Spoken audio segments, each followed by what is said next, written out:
meeting of the AAC to order. And can you give us a roll call, please? Chair James Marston, Here. Vice Chair Robert Burnham, Here.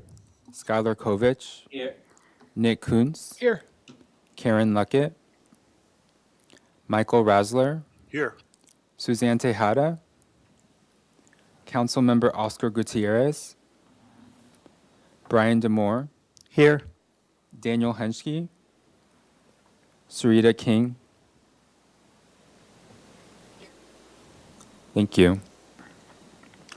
Thank you. Item number 2, committee member reports and staff announcements. Do we have any committee member reports? Bob, did you want to mention that disability? You sent me? Yeah, I just sent it to Brian as well. The American Foundation, apparently yesterday was called Global Disability Awareness Day, and it's one of the big attempts is to make the digital platform more accessible to people with all disabilities, not just visually impaired, but say those who have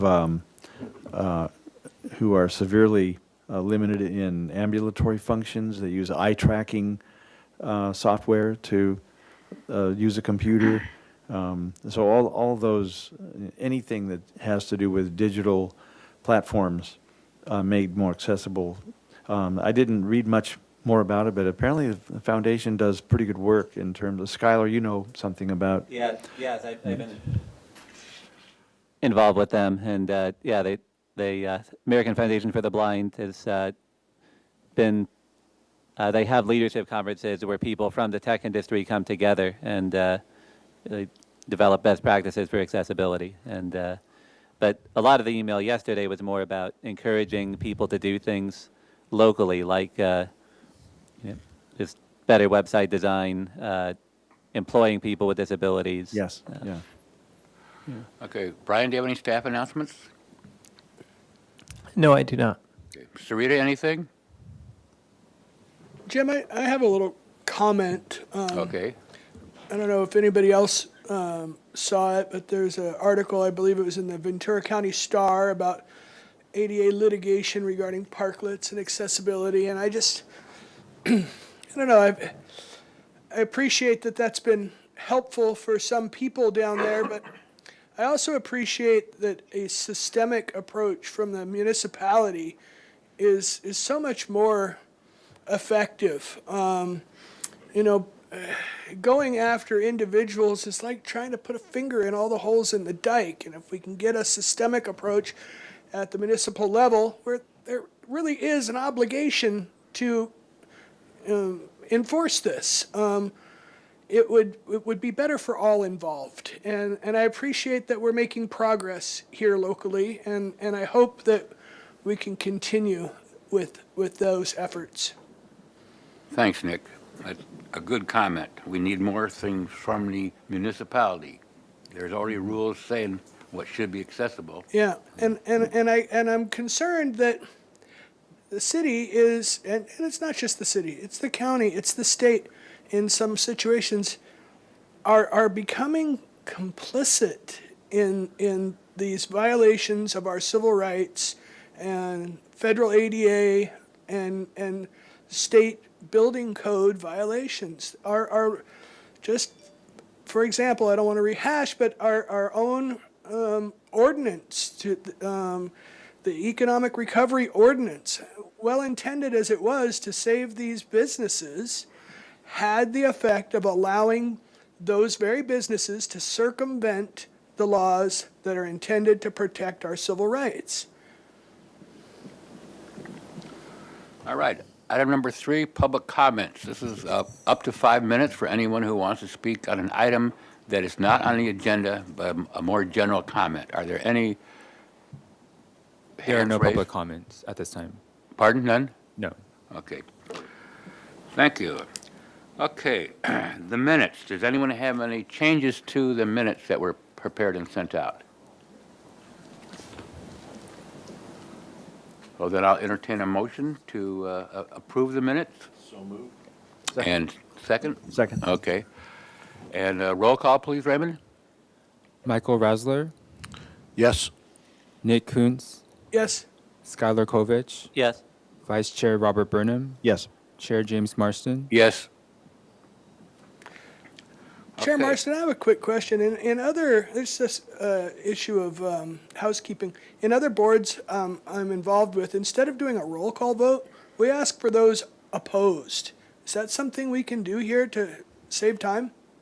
That's fine with me. I've done it a few times, and I wanted to ask Brian or Sarita, do you have any problem with just saying, are there any opposition or, what's the other word, withholding, or, Abstain. Abstentions?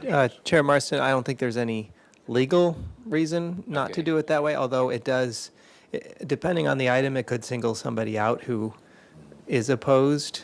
So the roll call, although it takes a little bit longer, seems the most fair, if I could use that term. okay. I kind of feel like if we assume an implied yes instead of, or until someone says otherwise, it not only speeds things up, but the record in the end is the same. You get the same number of yeses, nos, and abstentions, so I don't see the, I don't know that that's 100% correct. Okay. Because there is a psychological factor of having to out oneself as being opposed to what you know from conversation and what you hear, the majority support. And somebody may recuse themselves of actually voting their mind because of perception. Quite frankly, I just think the amount of time that we've already spent on this is longer than it takes to ever do a roll call vote. Yeah. I would just do the roll call vote the way we have. okay. Did someone just come in, Jim? Yes. Yes, Suzanne's Suzanne? here. Welcome, Suzanne. Do you have enough room? Okay.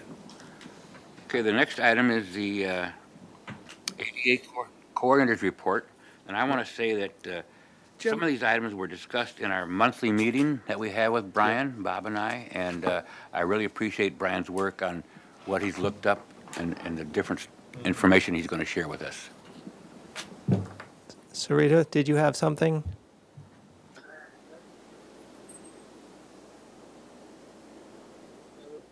On the minutes. She just arrived. We Sorry, could. I'm late. I haven't had a chance to review them, I'm sorry. Yeah, and Okay. they have already been approved by a majority, so. Great. Thank you. Thanks, Sarita. Okay, Brian. All right, well, thank you, Chair Marston, and welcome, Suzanne. You're in time for the ADA Coordinator Report, and we are ahead of schedule today, at least at this point.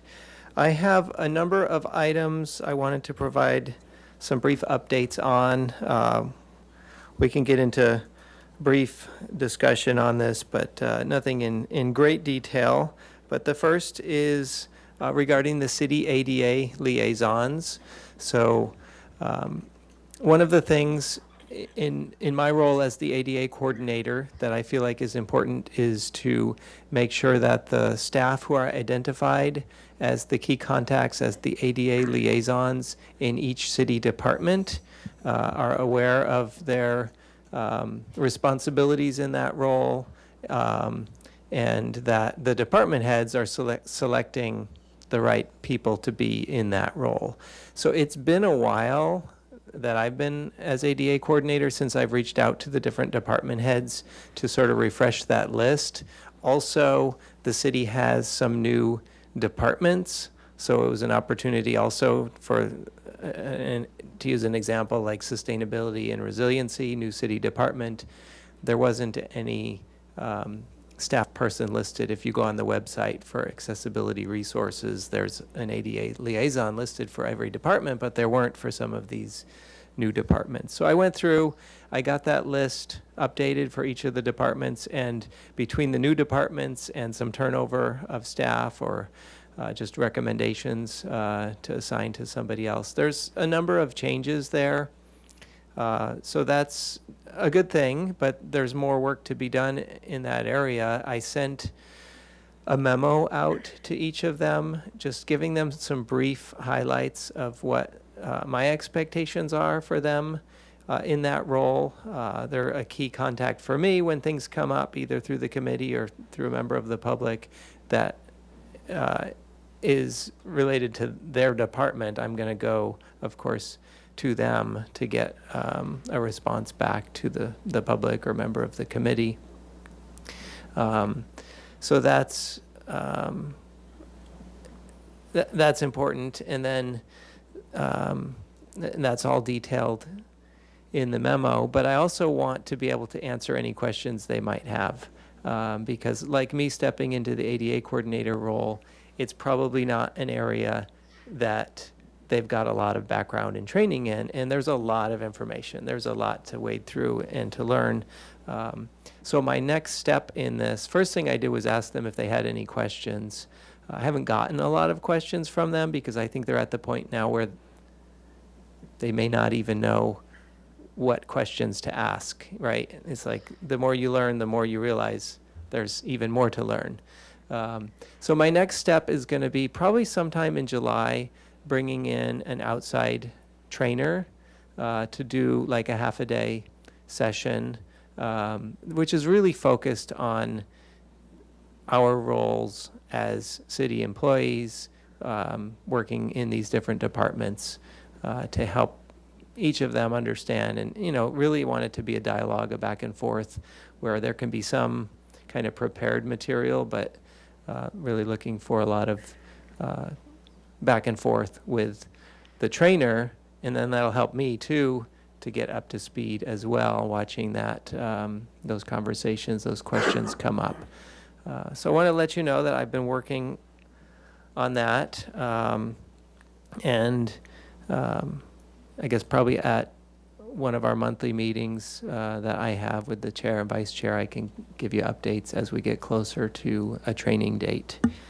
That's good news. I know a couple years ago, you probably remember this, but Rebecca Bjork said she was in favor of a training program for us. So I'm glad it's finally coming to fruition. So you think maybe July, did you say? Yeah, I think July timeframe. Okay. Brian, this is Bob.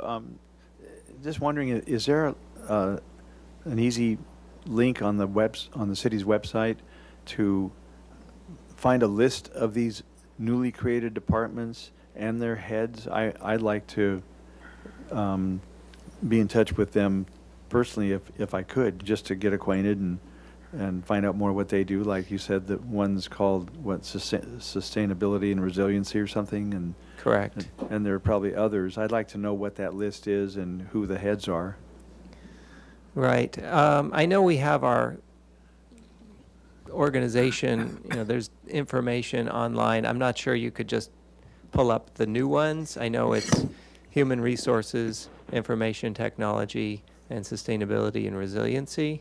I'm not sure that there's any other new departments. Can you share with us the list of departments and their the ADA coordinator? Yeah, I think what we can do, hopefully today, is just, because we have a list of all the ADA liaisons, we can just add a column to that, which is Great. the department head. Good. Yep.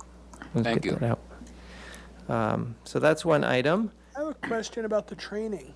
Yes. That's great. I'm glad to hear about it. And I would love an opportunity to kind of see what the curriculum is and provide comments to staff on where this committee sees opportunities for particular engagement or improvement. Yeah, I think I haven't gotten into details on curriculum yet, but I'm definitely open to sharing that with members of this committee who are interested. And like I said, I'll keep the chair and vice chair updated in my monthly meetings because we may end up having that training just at, what are we in May? Yeah, it'll likely be before the next quarterly AAC meeting. And I would think that perhaps some of the members here would be willing to be contacted by these ADA coordinators if they have questions. Yeah, or even attend the training and provide insight. Yeah. Okay. Because it's one thing to ask you about what the rules are, but then if they don't know about any disability people, it'd be nice for them to be able to know, I can ask these people. And I can imagine similarly if this whoever does the training is looking at, the 50,000 foot view and providing concepts that are out of context maybe for the uninitiated, and then for members of this committee to be able to put them into context where we've experienced that issue here locally would be incredibly insightful in my opinion. All right. Sounds good. Thank you. Next item I was going to mention is an update on the ADA transition plan. So back in January, when we had our special meeting, the Access Advisory Committee recommended that we move forward with bringing on a consultant to update that list of the 9 priority locations, but we were just going to do the 8, leaving out police stations, since we'll be building a new facility, hopefully pretty soon. So after that meeting, I ended up putting together a request for proposals. We received, I forget now how many proposals it was. I think it was about 7 proposals, and had staff independently review the proposals. We selected a firm called Sally Swanson Architects, and we've negotiated a fee and a scope, and it's tentatively planned, more than tentatively planned, because I've submitted the council report as of late last week. It's been submitted for June 6th to go to council, and it's a little bit over the budget. I think I had estimated about $100,000 to do this, and I think they're coming in at like 110. So that's not too Not bad bad. considering where we're at right now with pricing. And it's about a 6-month work effort, so we can give an update on that at the next AAC meeting, perhaps even bring in the consultant, try to time it when they're out here doing some of those surveys. And can I ask which budget money is coming out of? Is this Measure C or something else? I should know the answer to that. Okay, Um, I won't push it. Yeah, I mean, we have a variety of funds. I think they're mostly Measure C, but there are some general fund dollars Okay. for ADA transition plan. Because didn't we have a couple $100,000 that was in the ADA budget Yes, that hadn't been spent yet? Yes, and I Okay. think that's what we talked about All right. back in January. Thank you. I'm glad you followed through on that. Yep. Accessible parking enforcement update. I did get numbers from the police department earlier this week.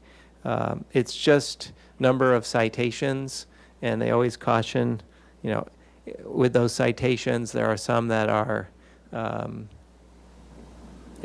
don't know if revoked is the right word, but it doesn't mean that they all end up in fines. But I can send this out as well to you all after the meeting. This was just really fresh coming in. But just looking back, starting with 2019, the total numbers, I'm seeing 272. And then in 2020, which was first year of COVID, 393. So it actually went up that year. In 2021, it dropped back down to 293. But then interestingly, in 2022, the number that I was provided is 125. So that is a pretty significant drop. I haven't had a chance to follow up with them to determine why that was the case.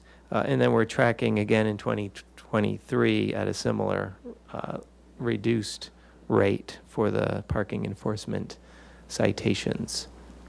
When the PD was here before, I think it was a year or so ago, they said they were short on people in that position. Did they actually hire some people now, or are we still short with enforcement? I'm not sure.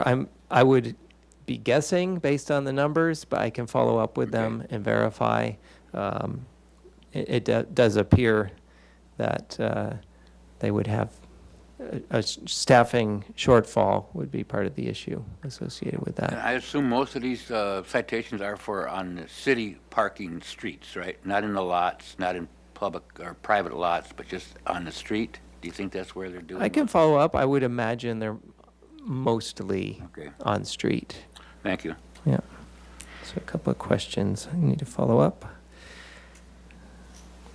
And then I have one other item, the valet parking. This is something we've talked about. Well, it's been an issue for quite a number of years. And I think it was at the last meeting, we talked about getting a letter out to these operators. And I did work on that. I ran it by the city attorney's office. They didn't really have too many comments on it. And we included a sample of that letter. The purpose of the letter is to inform all of the valet operators, all of the known valet operators. These are the ones that had a city business license, so we pulled the list from that and sent them this letter via certified mail. Every one of the operators, some of them had multiple addresses, but every one of them received at least one letter from us. Purpose is to inform them of their obligations under federal, state, and local rules, regulations, guidelines. I did get a follow-up email and then ended up having a phone call with one of the bigger operators, which is Signature. Talked to, I think I had the name here somewhere, although I'm not seeing it. Michael, don't have the last name here in front of me. There it is, Michael Holstrom. He's their president. And he was quite informed in ADA requirements for valet. He talked a lot about the challenges with keeping staff who are trained. They do train staff. They do discipline staff when there's a violation. But they do have a lot of turnover. He recommended if folks are seeing issues to reach out to him directly because he takes that seriously. And I would recommend similarly for any of the other operators. I think what's difficult though would be, who do you reach out to? If it's, if you're telling the operator who's there that day, he may not know the specifics of the law, but how do you get a hold of management? But I think it was a good effort to put that letter together, to get those requirements out there, and to build some contact, some communication with the operators. Have you heard anything back from Blue Star at all? No. Okay. I don't want to make a long story here, but I think Nick could give us a few inputs on how he's tried to reach out to people, and sometimes you can't get any answer from the corporation, right? Yeah, it seems they're trying to hide behind a corporate veil. Yeah. So So, what we really need, you'd mentioned to me before that Signature said talk to the manager and that they would take action, but often, from what I've heard, is oftentimes you cannot get the name of anyone that you can get a hold of. So there's no way really to complain except to the young man who doesn't know the rules. And you can go in and complain to the restaurant or the hotel, but they don't know the rules either. So I hope, Brian, that you can figure out what policy, what procedure we can actually do to make complaints, because they all say we're going to do something, but that's been the problem, right, Nick? You Correct. can't, yeah, you can't. Who's your boss? I don't know. So Brian, I think this is an excellent letter. It really explains everything. I have a question for the ending, the last paragraph. It says violations of any of the above may result in exposure to civil litigation or enforcement action. So basically, well, that if, an individual then could sue them, right? Civil litigation. Is there Yes. any enforcement action from the city? That is a great question. And actually, as I went through this, and did my own research of city municipal code, I did find the language that is cited in the letter that it's in that chapter 30, 175.090. It says parking area design and development standards. So this was intended more for the design and development, more on like the community development project review process. But the language is pretty specific where it says, let's see if I can find which section that is, where it refers to, I think somewhere it talks about the Public Works Director approval. Oh, there it is. It's right there on item number 1. It says, sites utilizing valet parking shall not use any street, alley, or city-owned parking facilities for automobile storage, pickup, drop-off, or interfere with any right-of-way without approval of the Public Works Director. So when I highlighted this in the letter and it was reviewed by the city attorney's office, what I heard back was they weren't, in the prior look at valet parking, nobody had really clued in on that particular section. And I don't think it was an official legal opinion that I was given, but what I heard was this section could be interpreted not just to include to development standards, but to operations. And what that means is we could administratively begin to develop a program that would oversee valet. We haven't done that, and in the past when we were looking into doing it, it was kind of starting something like that off from scratch. But this talks about approval of Public Works Director.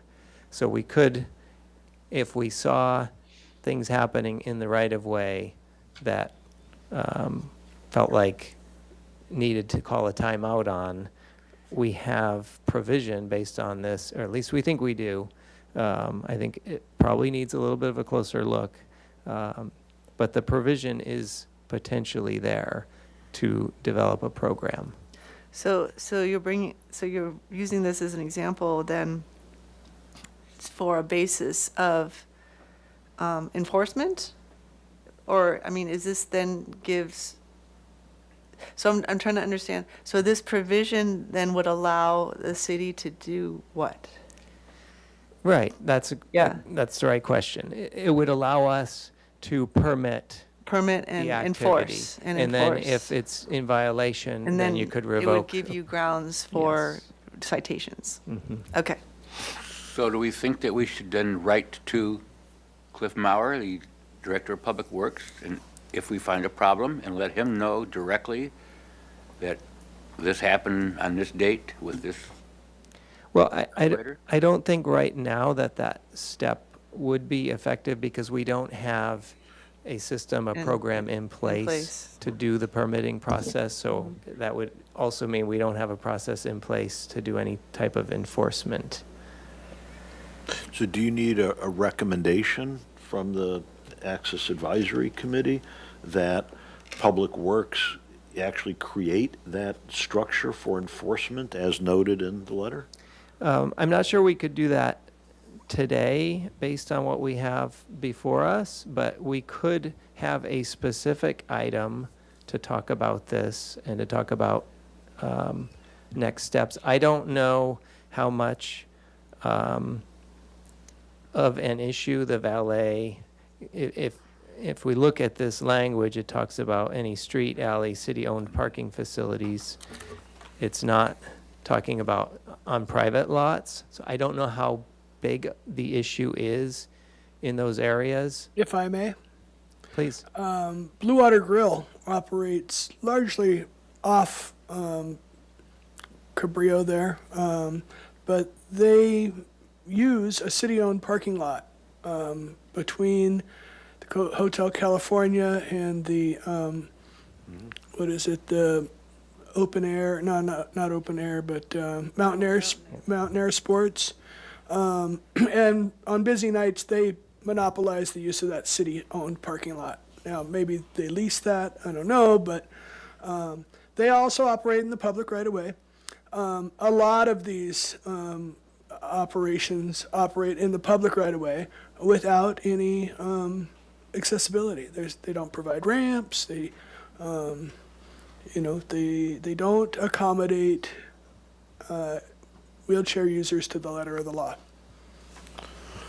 So if I may, I think it, comes back to an issue we deal with seemingly every time we're here, enforcement. There are, policies and ordinances and rules that exist. And the question is, how do we get them enforced? Sometimes that's a staffing issue or, which department's responsible, et cetera.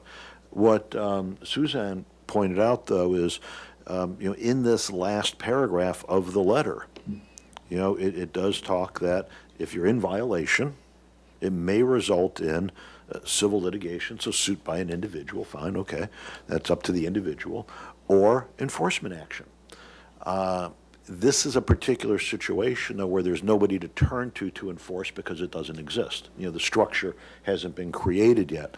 So I think there, ought to be a recommendation, at the very least, that in fact is created, and some kind of priority, a sense of urgency, that, and that's all I think we need to say as an advisory committee. We're feeling a sense of urgency on behalf of the IDD and physically handicapped community that we represent and advocate on behalf of. And, and then that comes back to the question on item 1, as was just mentioned, that that they can't do the things Nick just referred to without approval of the Public Works Director. So that's something that also needs to be addressed. So I would, suggest that whatever process is necessary, and I may not know that, whether that's a simple motion or a special meeting, but we should develop language that we can forward into on a advisory basis to whoever, whether that's Public Works or another department, what our recommendation and what our advice is. That's what we're here to do. And we ought to be telling them, you need to create this structure. You ought to have a sense of urgency about it, et cetera. Along that line, I'd be up for a special meeting. I'd be up for agendized discussion of the entire, with the entire committee. I believe we still have an ad hoc for valet. Yes. And so maybe Brian could coordinate a meeting with downtown parking. I believe that's who would be administering such a program. Since Sarah's not in the room, I can say yes to that, right? Okay. I'm not sure what the answer That seems would be. likely. Maybe, well, let's just ask that we set up the valet parking subcommittee to coordinate with whatever staff deems appropriate in terms of departments that should be involved. And, it occurs to me that that there is a push from the other side of the table to expand valet. And I am open to that as long as there's accessibility considerations. And the only reason myself or any other member of this committee has ever objected to valet is because they've, don't pay attention to the needs of the disabled. And I think at a recent meeting, I kind of came up with off the fly a suggestion of turning some of the cross streets one way to open up more curb space so they could make ample room for ramps and accessibility, loading zones, et cetera, more parking. And it seemed to me, your reaction, that was a pretty novel idea that was worthy of further consideration. And I wonder if that ever bubbled up to anybody else besides us. I haven't heard further Okay. discussion on that, but Well, I mean, unless you took that suggestion from here to someone else, there wouldn't have been further discussion on it. So I'm maybe this next meeting that we're suggesting is the right venue for that, or maybe you could suggest a different path for that suggestion. I know there was no direction from me or anyone here to take that idea, but I was kind of encouraged by your positive response to it, that I thought maybe that might be something that we could work on. So I'm looking for a formal avenue to follow up on that. May I ask a question, Brian? I'm always confused. These Valley operators have a permit from the city to operate, correct? They have a business license. Okay. That's but it. But we can't take it away, so that's kind of weird, right? You get a permit years ago, and you could, it's just forever. I don't know you if they have an annual renewal they have to do on that, but that's all that they have. There's no permitting process for their specific activity Okay. in the right of way. And that's what we're talking about. And that's what I would be interested in scheduling an ad hoc meeting to discuss where we could go based on the municipal code language. We could pull in the city attorney's office, we could pull in downtown parking, traffic operations, and have a discussion about that. I'm looking forward to that, and I see that we're well beyond our agenda, or getting off schedule here. I did have a quick comment on the ADA transition plan, and that was, I very much appreciate the effort with the update. In parallel, we discussed about the idea that we would not slow down on the existing transition plan, and there was some low-hanging fruit that I was interested in looking into, like tree wells and picnic benches, things that just seem to be, they've been on the transition plan for a long time, really easy to fix, just needs the attention, and I'm wondering if we were successful in getting any renewed focus on anything like that. I can tell you that I've combed through the transition plan, and both Derek Bailey, traffic engineer, and myself, we're actually trying to find those low-hanging fruit, and the transition plan is extremely cumbersome, the one that we have today. That's part of why we're doing this update, to comb through, and I haven't been able to find tree wells in the manner where they appear to be low-hanging fruit. I get what you're saying, because it makes sense. Like, these should be pretty simple things to just go out and do. I think it's going to take a little bit more time than I've been able to focus on going through that plan to pull out those individual items. But the plan that we have today, it has a detailed review of those 9 facilities. We're updating that for the 8. Everywhere else, it was a pretty cursory, kind of a light review. Yep. So I guess that's what I was looking for, is those 9 facilities or 8 facilities, that we take a close look at the things like tree wells, the things like blue curbs, the things like loading zones that were kind of recommended across the board. I brought this up in the last meeting, that I had already identified low-hanging fruit. The things like, accessible picnic benches. It should not be incredibly difficult or time-consuming to take a look at, what has happened in regards to those 3 items: the parking, the picnic tables, and the tree wells at those 8 facilities. Can we get a commitment to look at that? I can look through it some more. I did do a search for tree wells, and I didn't find anything. Again, this is an old PDF. I Yeah. don't know how great the search function was, but we'll look at it. Oh, you didn't see those noted as an issue in the transition plan? Is that what I'm understanding? Right. I Okay. searched the trend. I'm not discounting that it's in there. Okay. It's just, Well, but I can help you find it. yeah, that'd be great. Great.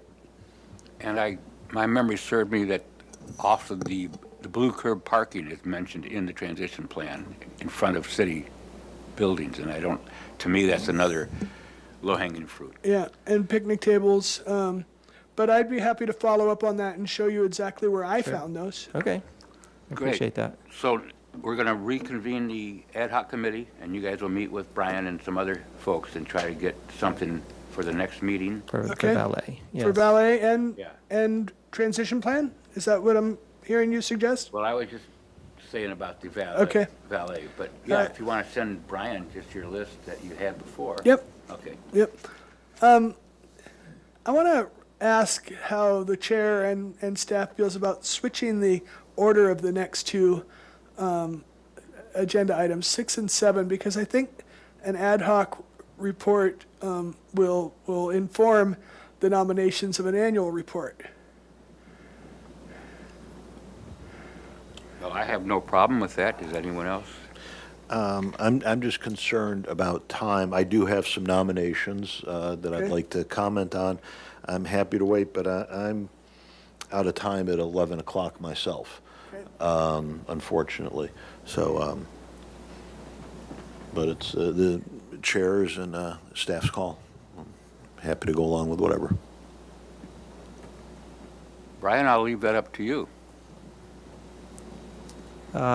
It doesn't, I don't think it makes a big impact on me. We're on time. I'm essentially done with the ADA coordinator report. I was going to mention the training that I attended in this room. Some of you all may have attended as well. I was in the morning session 2 weeks ago. John Caparelli presented. It was really a accessibility training focused on businesses. I don't think we had a lot of businesses who showed up, but I think the city's trying to get information out there and create more awareness. It was helpful for me. I learned a lot. And then earlier this week, I attended a monthly California ADA Coordinator Network meeting, and it was just an open Q&A. Good, but not as good as the in-person meeting with John Caparelli. That's all I had for ADA coordinator report, and I'm okay if you all want to switch. Yeah. Are there any recordings of the Cabarelli meetings by any chance, or any kind of notes? No, there are not. He's in it for business, so I think if he records his trainings, then Makes sense. nobody's going to pay for another one. Yeah, if anybody has notes, I'm definitely interested in. I do have handouts. I don't know what he said about sharing the handouts. He'd probably be okay with that, but I could check in with him, That'd be great. see if we can get the handouts distributed. All right, so we're going to switch over to item 7, the ad hoc committee reports. The first one's about the annual report to council. That's Kovich, Kuntz, and Luckert. Do we have any report on the annual?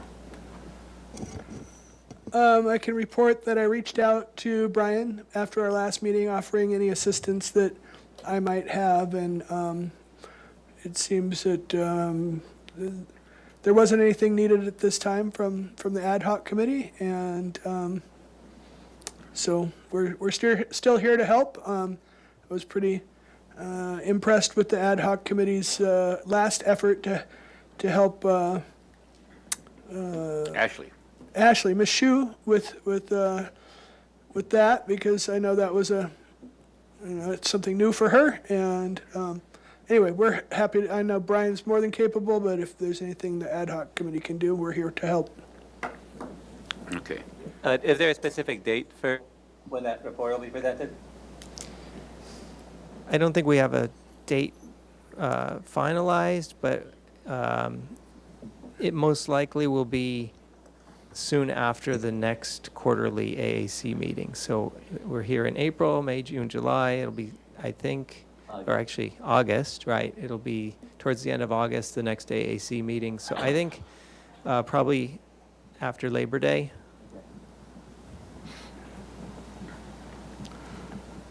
All right, sidewalk ad hoc committee? Nick? So there's a document in this packet that everybody's able to read. Unfortunately, I don't have access to it on my. All right, thank you. Nick, is that the one that Derek sent out Yeah, with his notes? yeah, Because so it's- we were unable to meet as an ad hoc committee with Derek before this meeting. Yep. But he did send some pretty copious notes. Yep, and so I took almost verbatim what he sent us, but kind of tried to reformat it into a report, which is attached to this agenda. And I don't know if we want to take the time for me to read the whole thing, or hasn't been a lot of new development. The long and the short of it is, Derek is, like everyone else, spread too thin, wearing too many hats, and Yeah. anyway, the positive developments that I saw from his report is there will be 3 new blue zones installed around Alameda Park this summer.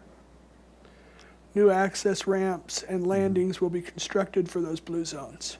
So it sounds like they're going to be fully compliant ADA parking on street, which I don't think we have any of in Santa Barbara yet. Nick, refresh my memory. Was there anything he mentioned in the report about any updates on these tree wells? And No. okay, because that's something I think I don't remember anything about that. we're trying to be vigilant on some kind of progress. There are, he did report about new access ramps on the Mesa and San Roque. Well, it does say in the letter, if I may, that they're helping to get the large access ramp project out to bid, and that's taken up most of his extra time, so there hasn't been any progress made on tree wells. Yeah. That's the second to last Okay. paragraph in here, below what you're referencing in San Roque and the Mesa. Thank you. Okay. And remember, Derek said he got pushback from Parks and Recs about the tree wells Yeah. not being safe for trees. And we'd asked Brian if you could find out where's their data from that? Is that really a valid concern? Or Yeah. did you hear anything about that from Parks and Recs, about their concern? So Derek and I have talked a number of times about the tree wells and trying to come up with some kind of a plan for that. And this was actually an item that I brought up when John Caparelli was in here. I had a chance to talk to him in between the sessions, because I looked everywhere in ADA code, building code, to try to figure out, what does it say about tree wells? And it's not very clear anywhere. I ended up talking to John, and we did a little walk around the block here, and he talked about how the only obligation is really to have the minimum clear path of travel. So as long as you don't have a 4-inch drop-off, it's actually not any kind of a code issue, That's quite a drop-off. which is quite a drop-off. So that was interesting. I don't think we want to have 4-inch drop-offs.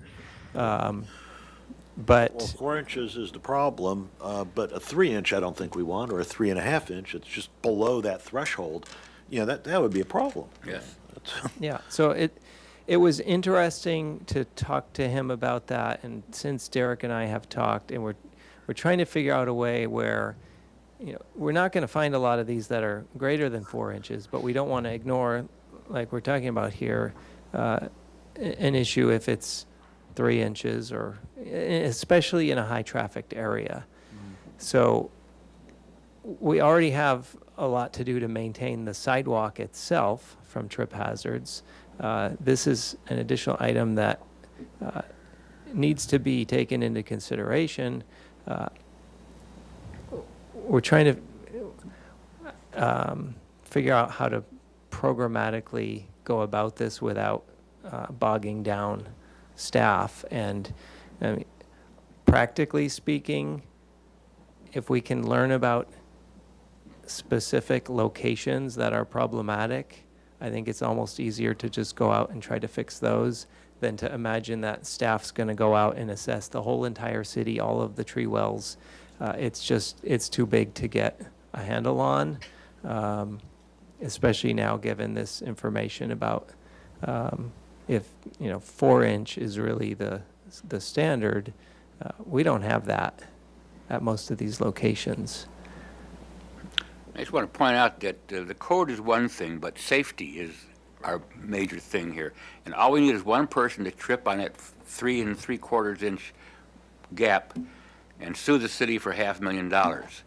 And then it's like, why did we put off filling in some of those tree wells? So it's one thing to have the code saying 4 inches, but that is not the standard for safety. And besides blind people tripping, there's people who are elderly, and there's people in wheelchairs and strollers whose wheels could go off the edge, and all of a sudden they're 4 inches down, and they're going to fall. So in my mind, this is a safety issue that the city is negligent on. So let's forget the 4-inch rule and say, do we really want to have tripping hazards? And I think, Bob, that we had talked last week, or last meeting, about you could start getting your list of tree wells, and you were Yes. worried about the exact location. I'm just saying, hey, if you say near this corner, mid-block, or near the other corner, I think Brian and Yeah. Derek would enjoy having that. I could be more vigilant about tracking an actual list, but I had a general question for Brian and you, Jim, as well.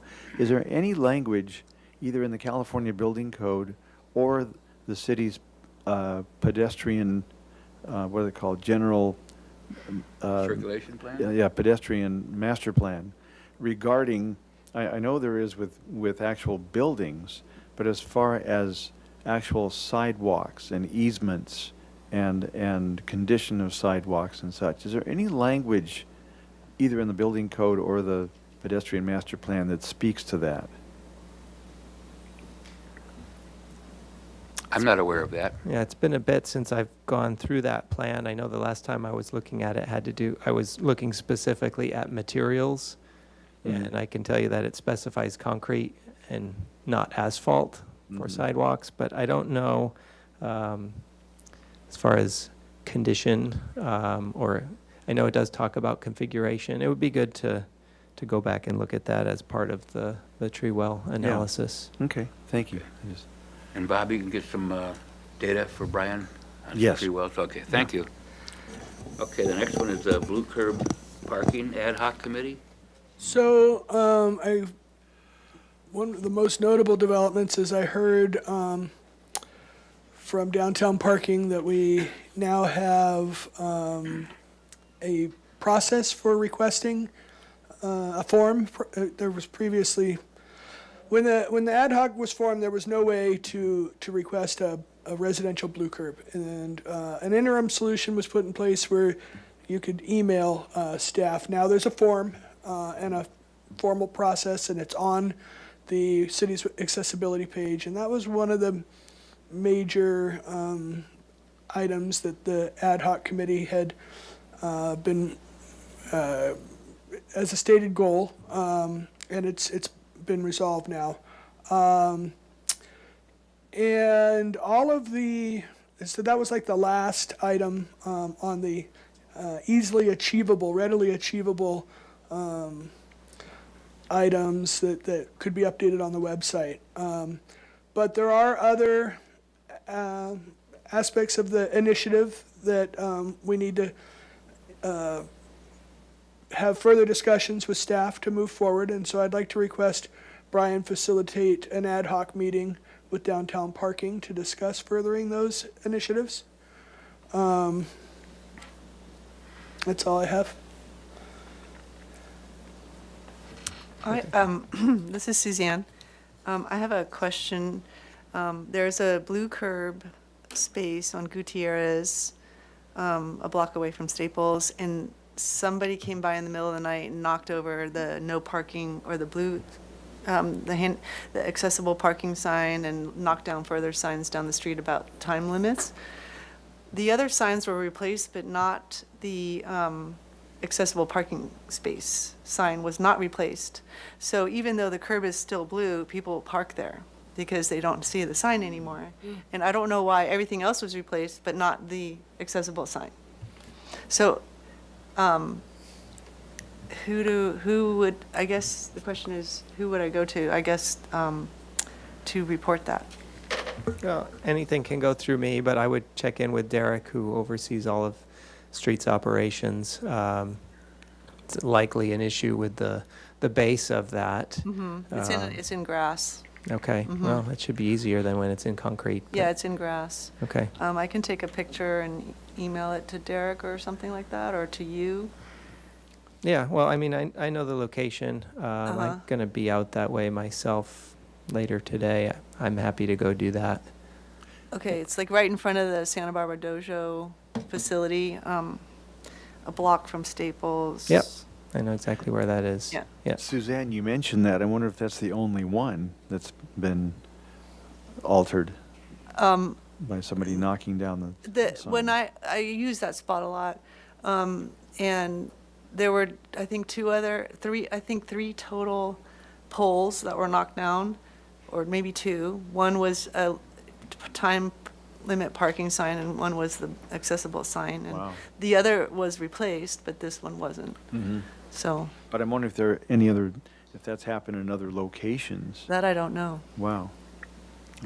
Thank you, Suzanne, for bringing that up. That's interesting. It wasn't replaced for some reason. Right. Yes. Yeah. I mean, people do respect that it's a blue curb. They see it. Most people don't, Right. especially if they're only parking there for 10 minutes. I'm just going to be here for a minute. I'm Yeah. just going to run in. But not having the pole there really makes it harder to see. Okay. Yeah, I think that there's a psychological effect there where somebody could say, oh, well, I could claim I didn't know because the sign's missing, right? They know, but they're looking for that plausible deniability, some people. But the people parking there has become more often since the sign has been gone. Yeah. Thank you. Okay. Easy fix if we can get to the right Yes. people, right? Thank Yeah. you so much. The next one is Outdoor Dining and Parklets Ad Hoc Committee. I heard from Ms. Clark, who's here now, and I'll just summarize what we were told. This was 2 or 3 weeks ago, so I'm sure it's updated, but at that time, there were 7 removal notices to 7 parklets. One of them did remove them, and there's 6 that have filed appeals that are going to be heard next Tuesday at City Council. And then there's 5 more five more inspection processes going on. And maybe Ms. Clark can update us on that. But I have one question about the code that says if you have more than 2 violations, there is no appeal. Now, in my mind, if they got this removal notice, they must have had 3 notices of violations, which is more than 2.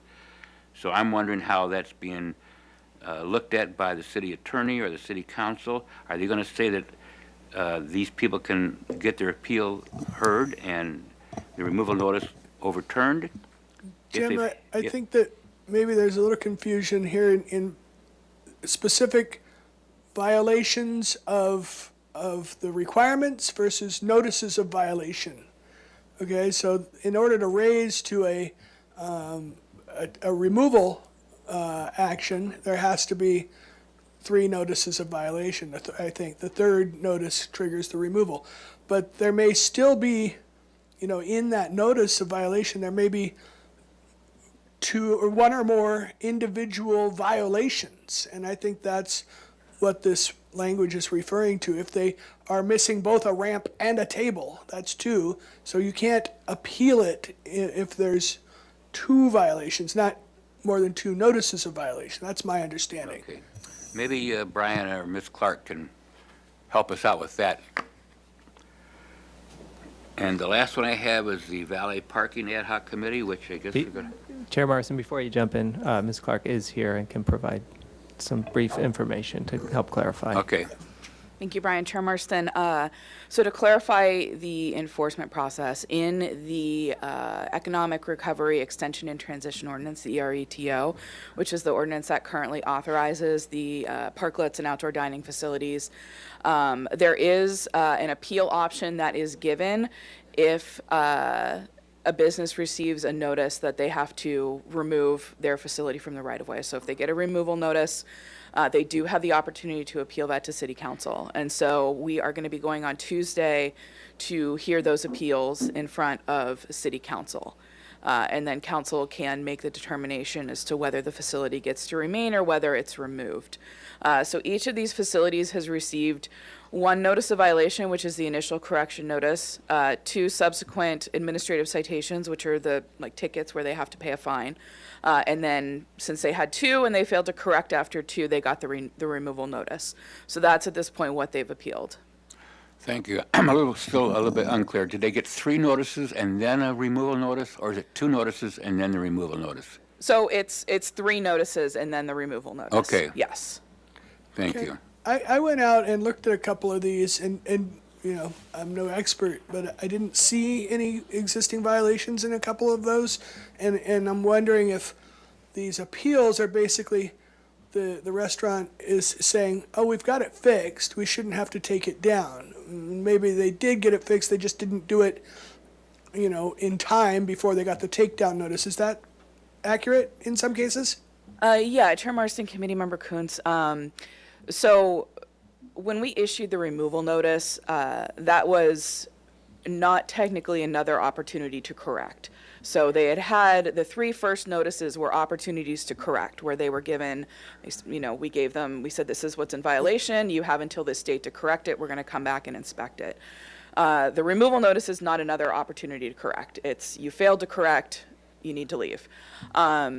So some of these businesses, in an effort to try to have their appeal looked upon favorably by council, have since corrected the violations that they were cited for. And so it will be up to council whether or not they want to let those to continue to remain. At this point, as of the last time we inspected them, it was about 50-50 in terms of the number who had actually made corrections versus the number that were still in violation. And so we'll inspect again, likely shortly before we go to the hearing next week, and that information will be presented to council. Can I ask also, it's completely discretionary for council to approve an appeal? And, you know, they could say, yeah, you're still in violation, but we're going to approve your appeal and let you continue to operate out of compliance? Yes, it is. It's this is not a quasi judicial appeal like traditionally land use appeals are, where or an administrative appeal. This is sort of its own process, so it's not as formal a process. So we'll give a brief presentation outlining the issues. Each appellant is going to have about 3 minutes to state their case, and then council has the discretion to either uphold the appeal or deny the appeal and uphold the removal notice. So I would note that we are able, if the appeals are upheld and the facilities do remain, we can continue enforcement activities after that. They can go back to the beginning, basically, and if they remain in violation, we can go through this process again. But we are hoping that we wouldn't be put in that position, so. I hope so too. Thank you for that. You mentioned fines. Tell me, did any of these places ever pay any fines after getting 3 notices of violation? Sure, Chair Marston. Some of them have paid the fines. I haven't looked recently. We do, as we've discussed at this committee before, the city has a contract with a third-party provider who Right. does all the collection of those. So once we enter it into their system, it's sort of off of our plate. So we can take a look and see how much has actually been submitted at this point, but eventually that just does go through the collections process. So. Could that be brought up to council if these places have not paid any fines? I mean, speaking as whatever, if you get 3 notices of violation and you don't fix it, and you wait until the big bad cop comes along and says you now have to pay a price or lose your stuff, then, oh, I'll fix it. But, you know, 3 notices of violation should be more than enough to get a person to put in an accessible table or a ramp. These are not, you know, these are $100, $200 things, right? Yeah, we also believe so, yes. So we are, going to council to make our case that, they had the opportunity to correct the violations and they failed to do so. Okay, So. thank you. I appreciate your input. Ms. Clark, I want to thank you personally for all the effort that you've put forth on this as of late. I've seen, there is a part of me that's frustrated it's taken 3 years, but I appreciate some of the constraints that you had, and I appreciate that we're finally there. Thank you. And we also are glad we understand that this is a high priority for the whole community, not just this committee. And, it's regrettable that, we are short of resources and it's taken this long, but we are committed to bringing the facilities into compliance. And so we're looking forward to wrapping this process up. I bet. So- I bet. Thank you very much. Thank you. But final question, is the city council appeal, will that be decided at the same meeting? Yes, it will. And that's just coming Tuesday, if anyone wants to be correct. there or listen in. Ms. Clark, just a question. If the appeal is upheld and the business continues to be in violation, is there any kind of timeline in terms of how long they can do this before a fine or some kind of enforcement action is taken? Sure, Chair Marston, Committee Member Burnham. Our current understanding of the process is that, and we'll be confirming this with the city attorney. This is a new process, obviously, for the city for a new program. Is that the upholding the appeal will sort of wipe the slate clean, and so we'll kind of go back to the beginning. So, I don't think that there's any timeline. We could probably go out the next day and start the whole thing over again. But again, we're hopeful that we will not be in that position. So. Okay, thank you. Boy, I wish my parents had been this lenient when I got in trouble. Oh, we'll start over again next month. You know? You're not grounded yet. Thank you for your time. Okay, the last ad hoc is the Valley Parking, and you're going to work with Brian on that one, Yeah, right? but we have a new ad hoc that didn't really make it onto this list of, and that is for the award.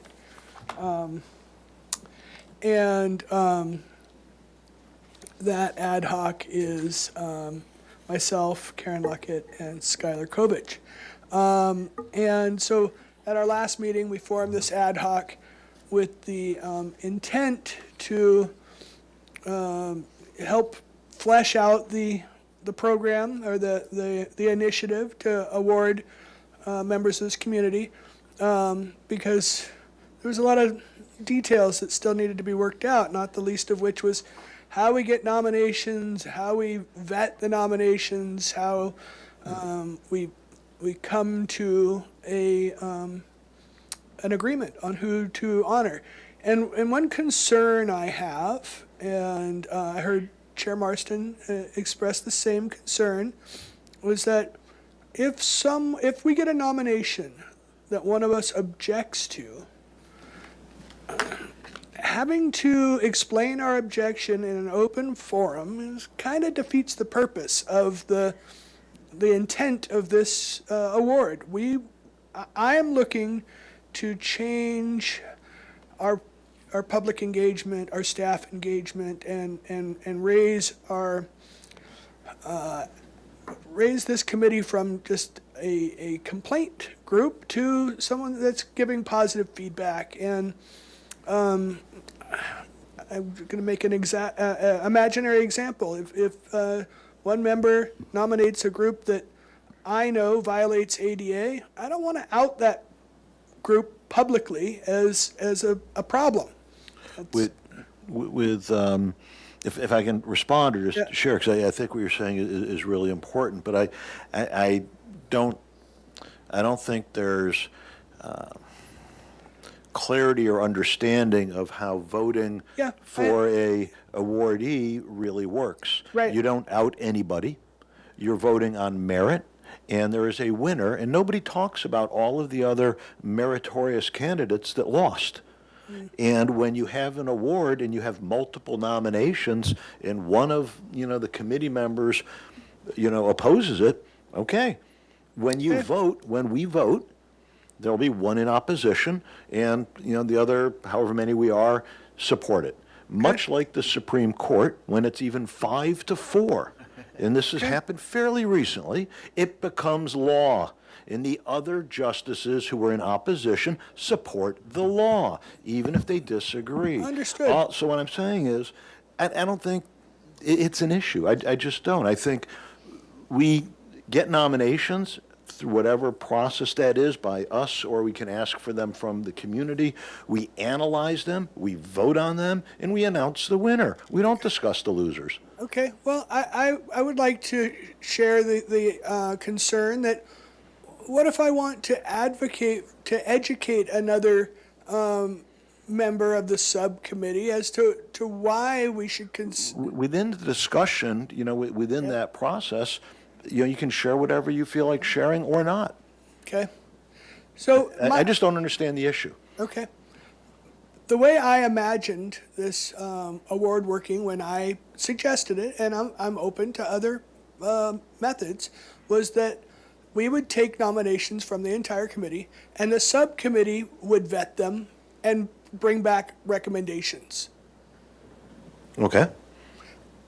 That's what I saw happening, and that provides for more discussion about merit. Right, and I think that's a fine process. There's nothing wrong with that. Okay. But it does not involve publicly outing anybody. Correct, but if those discussions had to happen in this forum and not an ad hoc, then it would, correct? It could. Potentially, yeah. Okay. It just depends on I how understand. sensitive we are in presenting the totality of our reasons to vote against as opposed to in Yep. favor of a particular candidate. Okay. So, again, there's a lot of details to work out on how this process will work, and that was the intention behind the ad hoc committee, and we haven't worked out all of those details yet. And so I'm reporting back on one such detail that we're working on. And in the interest of moving this forward, because this committee only meets 4 times a year, and I feel like our opportunity for a nomination to make it to council this year, that window of opportunity is closing slowly. So the ad hoc has brought forth a recommendation. This committee can do with that what they choose. And so the recommendation that we looked at, and I'll tell you that I nominated this, and I discussed with the other ad hoc committee members, that we actually have a detailed response here. Hang on. The recommendation from the ad hoc committee is that the AAC recognize Victoria Strong as Advocate of the Year for her efforts with the Gwendolyn Strong Foundation in raising $6 million to fund major accessibility improvements at Dwight Murphy Field. Gwendolyn's playground will be the first truly inclusive playground in Santa Barbara, enriching public spaces to serve the whole community. So, Now, we Sorry. don't have to, I don't know if we even could act on that today based on the agenda. I looking back, I'm thinking we shouldn't have switched 6 and 7, Thank you. because right now we're talking about item number 7. Or, sorry, item number No, 6. the ad hoc committee is reporting back to the full committee before the full committee. Well, the intent of item number 6 is to receive nominations from anyone on this committee or a member of the public who would like to recognize an organization, an individual. Everyone's free to do that. Right. So I think we've Now kind of it's been morphed. hijacked by the ad hoc committee. Hijacked. Yeah, just by going out of order, as I had suggested previously. But it's irrelevant because it's already done. So let's just keep moving forward. I apologize if that's seen as a hijack. So I just want to. If there's any other nominations Well- for this board. We need to move to that item Yes. if we're going to talk about nominations. Okay. And I wanted to set the table for what my vision was for that, which does line up with what Committee Member Kuntz shared. We have the same thought process, but the idea was if we're done with Yes. ad hoc, Yeah. okay, and do we need to do public comment? There are no public comments. Okay. So item number 7, well, number 6, the nomination. So my idea, we did talk about this at the last meeting. We did set up an ad hoc committee, but in the end, it became clear that for any nomination process, the nominations needed to be public. So that had to be at the full committee, which is why we now have this standalone agenda item today to receive nominations. Anybody nominating can present their case as Committee Member Kuntz did with the Gwendolyn Strong Foundation. There could be other nominations out there.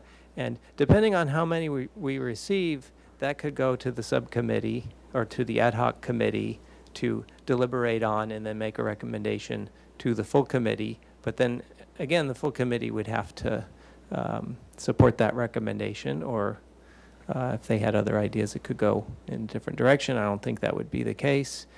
So that is how I wanted to set the table for the nominations. We've heard one. Nick, I don't know if you had any additional detail you wanted to share on that. Did the ad hoc committee receive any outside nominations? Or We this had was no opportunity to do that. And my only rationale for coming up with a nomination from the ad hoc was in the interest of expediting this process, because otherwise it may be a full year cycle before we get back to this. Okay, appreciate it. That's fine. Okay, understood. If it's appropriate, I would like to discuss nominations and offer Absolutely, a couple. absolutely. Chairman. Sure. That's item number 6. So thank you. On item number 6, and as I read it, the Access Advisory Committee nominate persons or organizations to be recognized for, and there's 2 elements of this as I read it, achievements in 1, enhancing awareness, or 2, removing barriers. And I want to separate those, related to accessibility within the City of Santa Barbara community, because I have a nomination for each. Great. With regard to enhancing awareness, I would like to, and with full disclosure, I am the president and CEO of Hillside, but I would like to nominate for achievements in enhancing awareness, Hillside.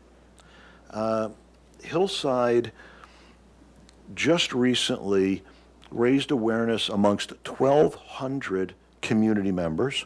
Those are the women who comprise the Women's Fund of Santa Barbara, which resulted in significant funding to the tune of $925,000, a major portion of which went to 3 local nonprofit agencies advancing accessibility issues for the IDD community. And those would be Alpha Resource Center, Alzheimer's Association, and Hillside. The process to educate and work with and raise awareness of the need for accessibility with the Women's Fund ended up with, as I understand it, Hillside garnering the most votes in this process amongst their just about 1,200 members. Accessibility, I think we would all agree, is both the getting in, access to whatever, but it's also the getting out into the community. If you can't get out, you can't have access. And many people are isolated or shut in because of a lack of access on the getting out part. In the case of the Women's Fund, they supported Hillside with a $100,000 grant to buy a conversion van that can take up to 4 individuals in wheelchairs with their aides at one time, as opposed to the only other vans we have that are 1 person at a time. Or they can be converted for 14 people without the wheelchairs. It's a very highly specialized vehicle, but it enables us to provide accessibility to 4 times the number of people at any time, whether that's the beach, the library, the museum, any of the, just going to a restaurant, any of the things we all try to enjoy, and we advocate that everybody in Santa Barbara ought to be able to enjoy in our beautiful, wonderful, incredible community. They similarly supported Alpha and Alzheimer's with ways for them as agencies to be able to provide accessibility and to raise these issues in the broader community. So I'd like to nominate Hillside for enhancing awareness, achievements in enhancing awareness specifically, and I'd like to nominate the Women's Fund of Santa Barbara for their support of the nonprofits I mentioned that will greatly enhance and expand accessibility for persons with physical, intellectual, and/or developmental disabilities.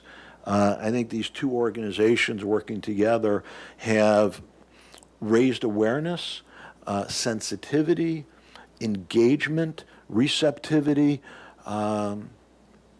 more in the last year or 2 than I've seen in the 14, 15 years I've lived in Santa Barbara. Want to add So that would be my 2 nominations. Wonderful, thank you. I want to add that I believe that the Women's Fund also funded a 4th ILRC. Yes. Yeah. Yeah, exactly right. Thank you. thank you for those nominations.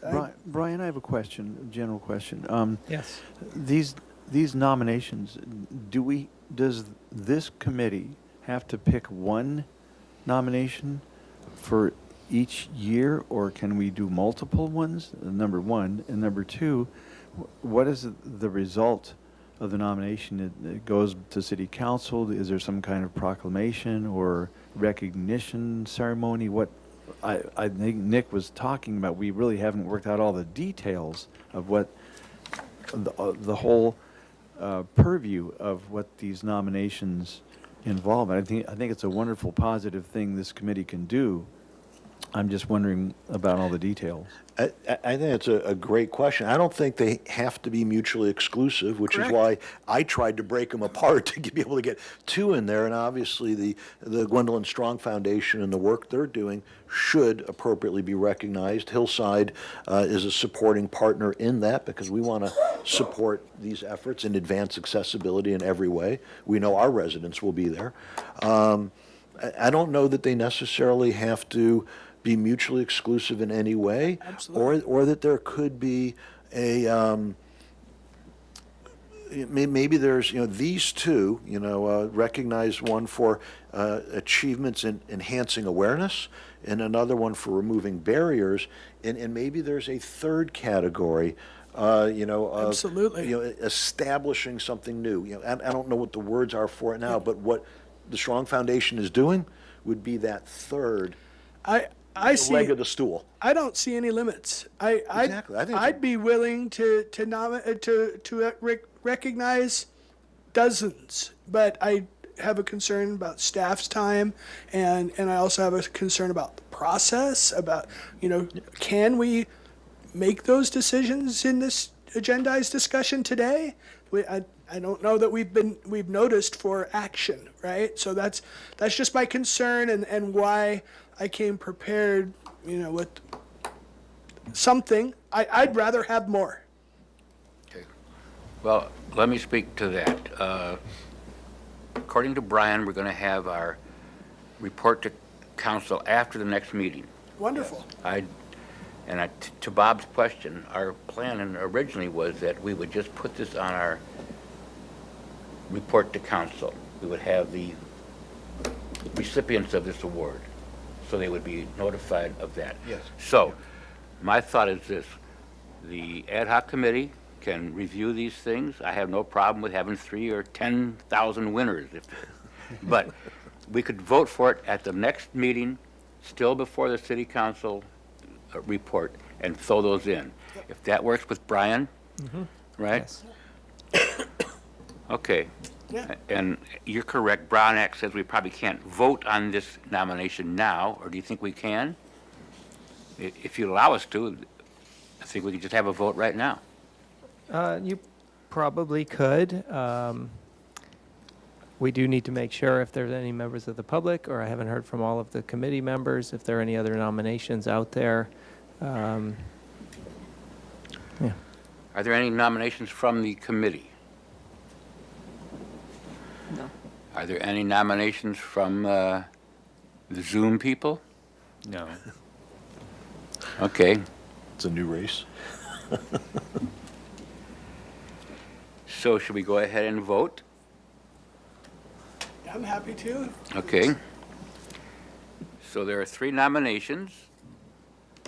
And 3 categories. So, well, let's discuss. I really appreciate and approve of both of the nominations that Mr. Rassler has brought forth, and I like the categories. I had proposed a third, essentially, for what was it? The Advocate of the Year, I guess is what I called it. Do we like those categories, those titles? Is there any discussion? Anybody have suggestions how we could improve upon the categories for this time around, or are we good with them as is?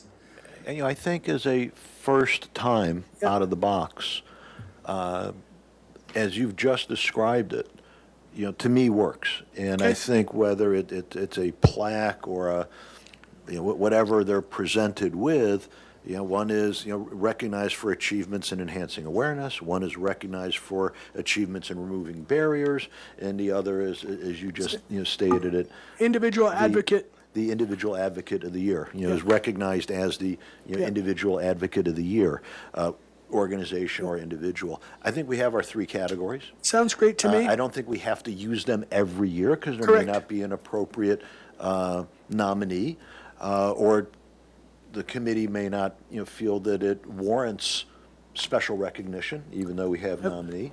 There could be a new one. Or a new category, but I would support it and move that we, or I guess I would second, Nick's motion, if you would put that in the form of a motion, to recognize Hillside for achievements in enhancing awareness, recognize the Women's Fund of Santa Barbara for removing barriers related to accessibility, and recognize the Gwendolyn Strong Foundation for outstanding. I was specifically recognizing Victoria Strong. Thank you, yes. For her work on there's a big organization there, but No, she the is certainly The advocate of the year. You advocate for it, recognize yeah. Victoria Strong Yeah. is the. Advocate of the year. Advocate of the year on behalf of the. AAC. Exactly. Wonderful. I love it. Okay. So Raymond, moved. Do you want to call a? So roll moved, call I'll for a second vote? it. Great. Excuse me, I need a motion and a second, please. Nick moved and Michael seconded. So Michael stated the motion for me. I think you can get it off the recording. Suzanne Tejada, Agree? Yes? Michael Rasler, Yes. Nick Kuntz, Yes. Skylar Kovich, Yes. Vice Chair Robert Burnham, Aye. Chair James Marston. Yes. Okay, that's passed. We have 3 Yeah. nominations. So, in terms of how this recognition is actually presented, I had imagined just a simple printed certificate, right? And I'm open to doing more in the future. An actual plaque. Maybe we could get sponsorship to fund it. I don't think that there's a budget for even the certificate. I could print those myself if we need to. I'm not sure what limitations we have with staff and whatnot. Yeah, I'm not sure either, and this is definitely the kind of little bit more into the weeds thing. I'd be happy to communicate with the ad hoc on this. We have time, thankfully. I think we made a lot of progress, so we're not having to go in these multiple steps to the ad hoc with deliberating over the nominations and coming back to the full committee. But these are important details as we look forward to the September meeting to figure out how we want to do the recognition process. So we have time, and I'll reach out. We can figure out those details. Wonderful. Thanks. Okay, good work. We have a 10-minute break, and then we'll come back for Ms. Clark. Recording stopped.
proposed changes to the parking rates for persons with disabilities, and we have the acting director. Pardon? She still needs to unmute. Oh.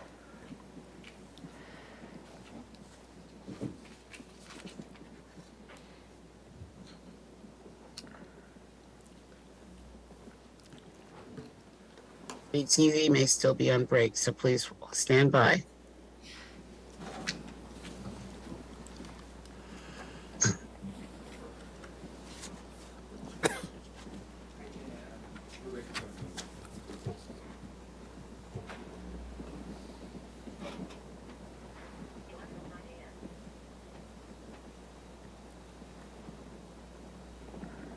It's now unmuted. You can proceed. Okay. Item number 9, proposed changes to the parking rates for people with disabilities, and this is talk given by Ms. Sarah Clark, the acting downtown team manager. And we welcome you for this conversation. Yes. Thank you, Chair Marston and committee members. I have one slide. I don't know if it's possible to get that out. It's okay. If not, it's very short. So, okay.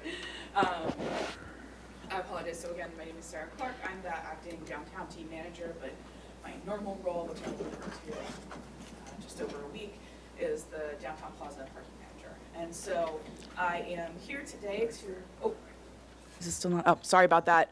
I am here today to discuss proposed changes to the current validation that is given to customers with disabilities in the city's downtown parking lots. So I'm not going to be getting into a detailed budget presentation. Public Works will be doing their budget presentation on May 31st for City Council. It's also been discussed at several Downtown Parking Committee meetings and the Council Finance Committee meeting at this point. But I did want to get into that proposed fee change because, you know, as it affects the disabled community and you are the representatives for the city, I do want to get your feedback before that item goes to council for approval. So, as I'm sure you're aware, the city in the downtown parking lots offers a validation to customers with disabilities upon exit. Currently, that validation gives them double the subsidized period. So, the remainder of our customers get 75 minutes subsidized, and then they pay $2.50 an hour after that. For customers who have a disabled license plate or a parking placard, they can request a validation that gives them double the subsidized period, and they pay the hourly rate after that, but it maxes out at $7. So that fee was not adjusted upward at all when we adjusted the when we increased the hourly rate last year. So we went from $1.50 an hour to $2 an hour, or $2.50 an hour. Last year, we kept that rate flat. For this year, we proposed making a bigger change, which would be eliminating that validation and instead offering customers with disabilities the opportunity to purchase a discount prepaid card from our office. And so that our initial proposal was to offer that discounted prepaid card at $30 off of face value. And then that can be used by the disabled customer at exit to continue to get a discount on parking, but to be able to do that without having to request and have staff validate that. That proposed change was not made for budgetary reasons. It wasn't made to increase the revenue that we receive from disabled customers. It was made for operational reasons. The direction that we have received from City Council and from our Downtown Parking Committee is to reduce our expenditures by moving towards a more self-service model in the parking lots, where we don't have staff in the kiosks all the time, but instead we have periods of time where the lots are quote-unquote automated and customers assist themselves at the exit columns. Because these validations require the customer to request it and staff to manually process that, it makes it difficult for us to implement those periods of automation. We actually process quite a few of those validations. So we're estimating it at around 20,000 a year. That's just based on standard quarter of data that we extrapolated out. So it's quite a few. It comes out to about once every 15 minutes during our operation. So it's something that we have to do frequently, and it's something that causes delays for both the customer and for staff at Exit, and it requires a higher level of staffing. So the goal was to continue to offer a discount to disabled customers without having to have them interface with staff in order to get that discount, and to reduce those delays at Exit. So that was our initial proposal. We took that to our downtown parking committee, and then we took it to the council finance committee. Council finance committee reviewed that. They determined that they wanted to retain the validation, but they also wanted to sort of pilot the prepaid card option. So, but they recommended a higher level of a discount for the prepaid card, so it'd be 50% off face value instead of 30% off face value. So that was what happened at the meeting this past Tuesday. So our next step would be to go on to full council for approval. When we do that, we are going to bring them the Council Finance Committee's recommendation. We are also going to recommend that if they'd like to retain the validation, that the validation be adjusted a bit to account for the increase to the hourly parking fee that we're going to be implementing again this year. So we're proposing this year to go to a reduced subsidized period, so going down to 60 minutes for our non-disabled customers, and increasing the hourly rate to $3 an hour. And so we would propose, if we're going to retain the validation, to adjust it proportionate to that rate increase, since we did not adjust it previously. And so the equivalent of that would be to go to a 2-hour-long subsidized period for disabled customers, and a maximum of $12 a day as opposed to $7 a day. So that would be the change that we would propose. Again, we'll see how City Council decides to proceed with that. But we're here today to get your input and feedback on that. Any comments from the committee?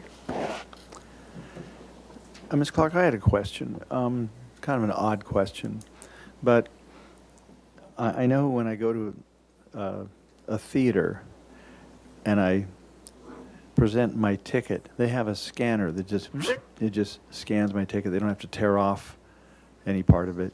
They just scan it and give it back to me. Is there any technology available now or in the wings to where I could bring my placard to a kiosk on my way out from a parking lot and just have it scanned and then, okay, you're good to go. And maybe, hopefully I don't owe any money, but I'm just throwing that out as a wild idea. Sure, Chair Marston, Committee Member Burnham. Yes, that technology exists. The city does not own that technology at this point.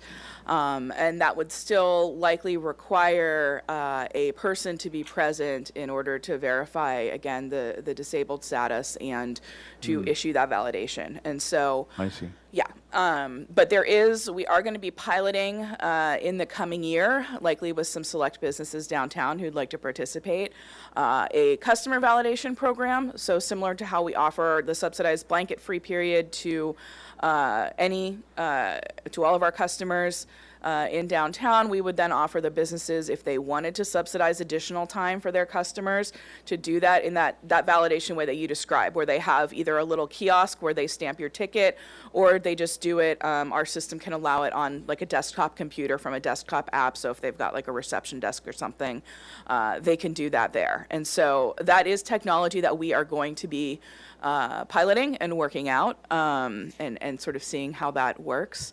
But it's not technology that we currently own. Okay, and so a couple questions on the discount card. If I have a placard, if I bring it into your office, and it shows it as this is my current valid placard, I can purchase a discount card from your office for the year, or for how long? And then how does that work? Does it take money off as I use it? How does the card actually work? Sure. So the card works just like like a preloaded debit card or like a Starbucks card or a gift card that you get from, a store. So it has an initial value loaded on it. So, let's say you wanted to purchase one for $30 a month. If we were offering that at a 50% discount on face value, you would pay $15, but you'd get $30 worth of parking. Those cards can be purchased either by coming into our office. You could purchase them by submitting a request online. You could purchase them by submitting a request through the mail. And then that you could either pick it up in our office. We can have it waiting for you at a parking kiosk to pick up, or we can mail it to you.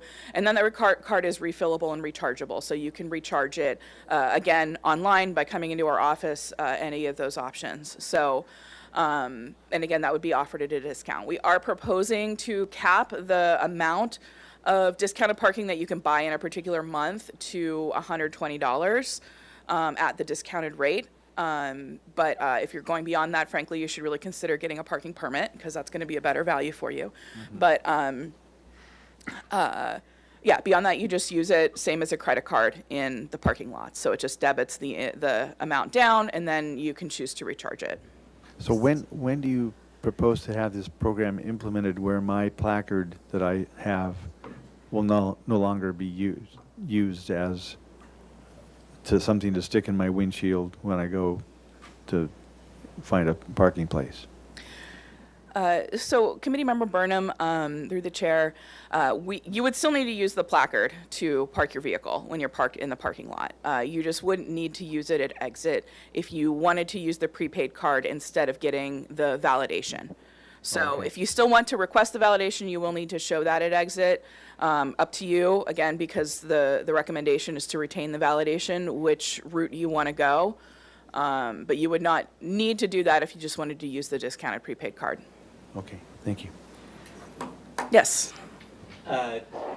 Yeah, so maybe other board members who are drivers can speak to this, but it just seems like, regardless of the specific type of card or validation paperwork, that there's always going to be some problems for some disabled people with automation. There's always going to be something that goes wrong, whether, it's a card not working or a gate not working or something. So I think, there's, if you want to try to increase those periods of automation, I'm just not sure how well that's going to go. This is Nick Kuntz. Thank you for bringing this to us. I would like to encourage you to engage us sooner. I would have liked to have had a discussion with you about this before it went to the Finance Committee. I would have liked to had a conversation with Rob Dayton before we invested in this automation system, because we clearly bought the wrong system. I can't even get into your lots because I have to take a ticket. And I know systems exist that are more accessible. So if there's one thing you take away from this discussion today, please engage us sooner in this process, because I think it's much easier to take the time, get it right, than to fight about it after we're already, in process. So I have a question about the permit. How does the permit work?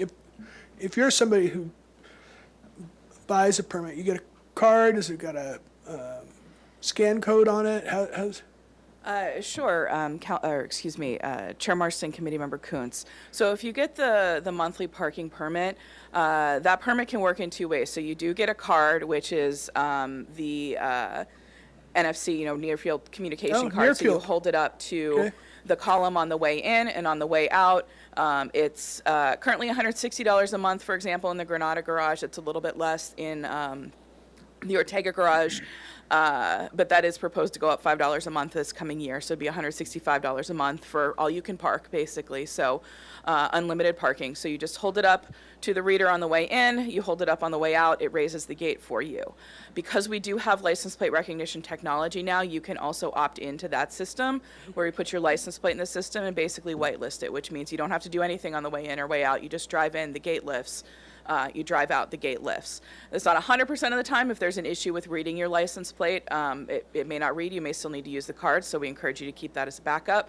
But in my experience, it works, I would say, more than 90% of the time, so 90 to 95%. So this is interesting. I believe we did have a conversation some months, maybe a year or more ago, about this automation, and I asked about near field because I saw what looked to me like a card reader, and I'm wondering, there's got to be a way that we could not so much a discount, but a disabled person's permit that is used not to lower the rate, not to get unlimited parking, but to validate the subsidized period. Near field communication card would help me immensely just by getting into the parking lot, even without a discount. I'm happy to pay if it's not a hassle for me to get in. I appreciate the subsidized period. Disabled people need it. Can we look at how that near field communication can be used to improve accessibility in this system? I feel like we asked the question before, but there was a technical challenge there.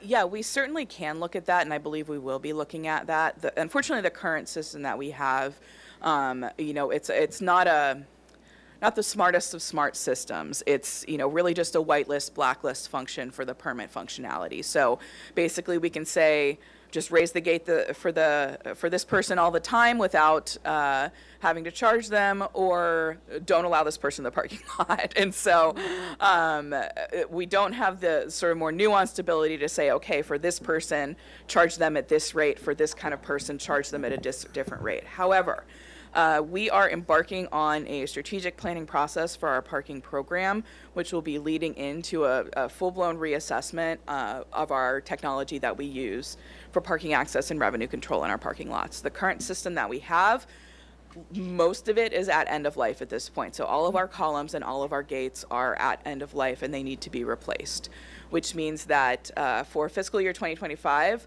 that is a major project that we are going to be embarking on. So over the course of the next year, we're going to be going through a process of identifying what our operational needs are and speccing out a system that can help us to meet those needs. I can't promise that everything that we'd like to have is available on the market, but we want to identify what that kind of wish list is, and see if we can purchase a system that gets us, or make upgrades to our current system that gets us closer to that operational model. So I look forward to working with this committee as we go through that process in order to build in some of these kinds of accessibility improvements that would make our lot more usable. Hi, Ms. Clark. This is Suzanne Tejada. I have 3 questions regarding the proposed changes. First, the prepaid discount card. You had mentioned it on a monthly, renewing it on a monthly basis. You have to purchase it on a monthly basis, or is there an unlimited, let's say you purchase a certain amount, is that good for a year, or does that run out in a month? Sure, Chair Marston, Committee Member Tejada. The amount that you load onto it doesn't expire. Okay. So there is like a cap for the way that the system works. You can't recharge it up above a certain amount. So if you buy $120 value prepaid card, that's the most you could put on it, but it doesn't expire. So if you purchase that 1 month and you don't use it, it carries on until you do. Okay. The only cap would be just limiting the amount of that face value you could buy in a particular month. So, Okay. we don't really want people coming in and saying, give me, $5,000 worth of parking for Right. $2,500.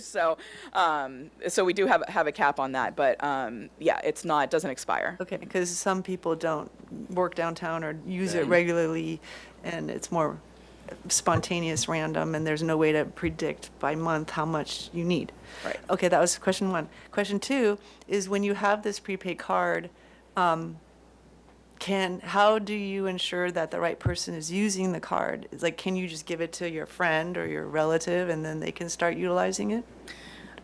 Committee Member Tejada, yes, that is a concern. That's one of the reasons we're proposing a cap is, like I said, to prevent people from abusing that. You know, it's sort of shocking the way that the lengths that people will go to get free parking. Yes, So yes. there is no way, however, for us to verify that the card holder is the person who is actually using the card. So it would Okay. be sort of an on your honor Okay. system. Yeah. Well, I guess, is it legal for, like, if we have other disabled people in our family, for example, you might have a different driver, like, what is the legal take on that?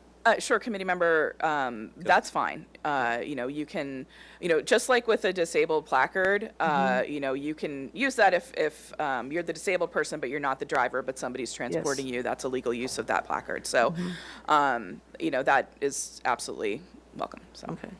And then my final question at this point is, okay, I understand the raising of the fees, and my question is about the reduction of the free time. I mean, what is the word? Subsidized. The subsidized time, and that is it's a very nice thing to have.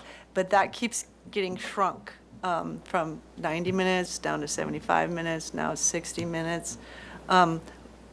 What is the rationale and the motivation behind that? I mean, I'm assuming it's financial, but I just wanted to hear what the rationale was. Certainly. So the rate increase that we're proposing this year and the reduction in the subsidized period is financial. It's because our downtown parking budget was facing a $2.9 million deficit for this year. So because we are an enterprise fund, we don't receive any funding from the general fund. We don't get tax funding, none of that. The only money that we have is the money that we make on parking and people paying for parking. And so when those revenues aren't covering the expenses that we have, then unfortunately we have to increase those revenues. And so at this point, we cannot continue to afford subsidizing 75 minutes.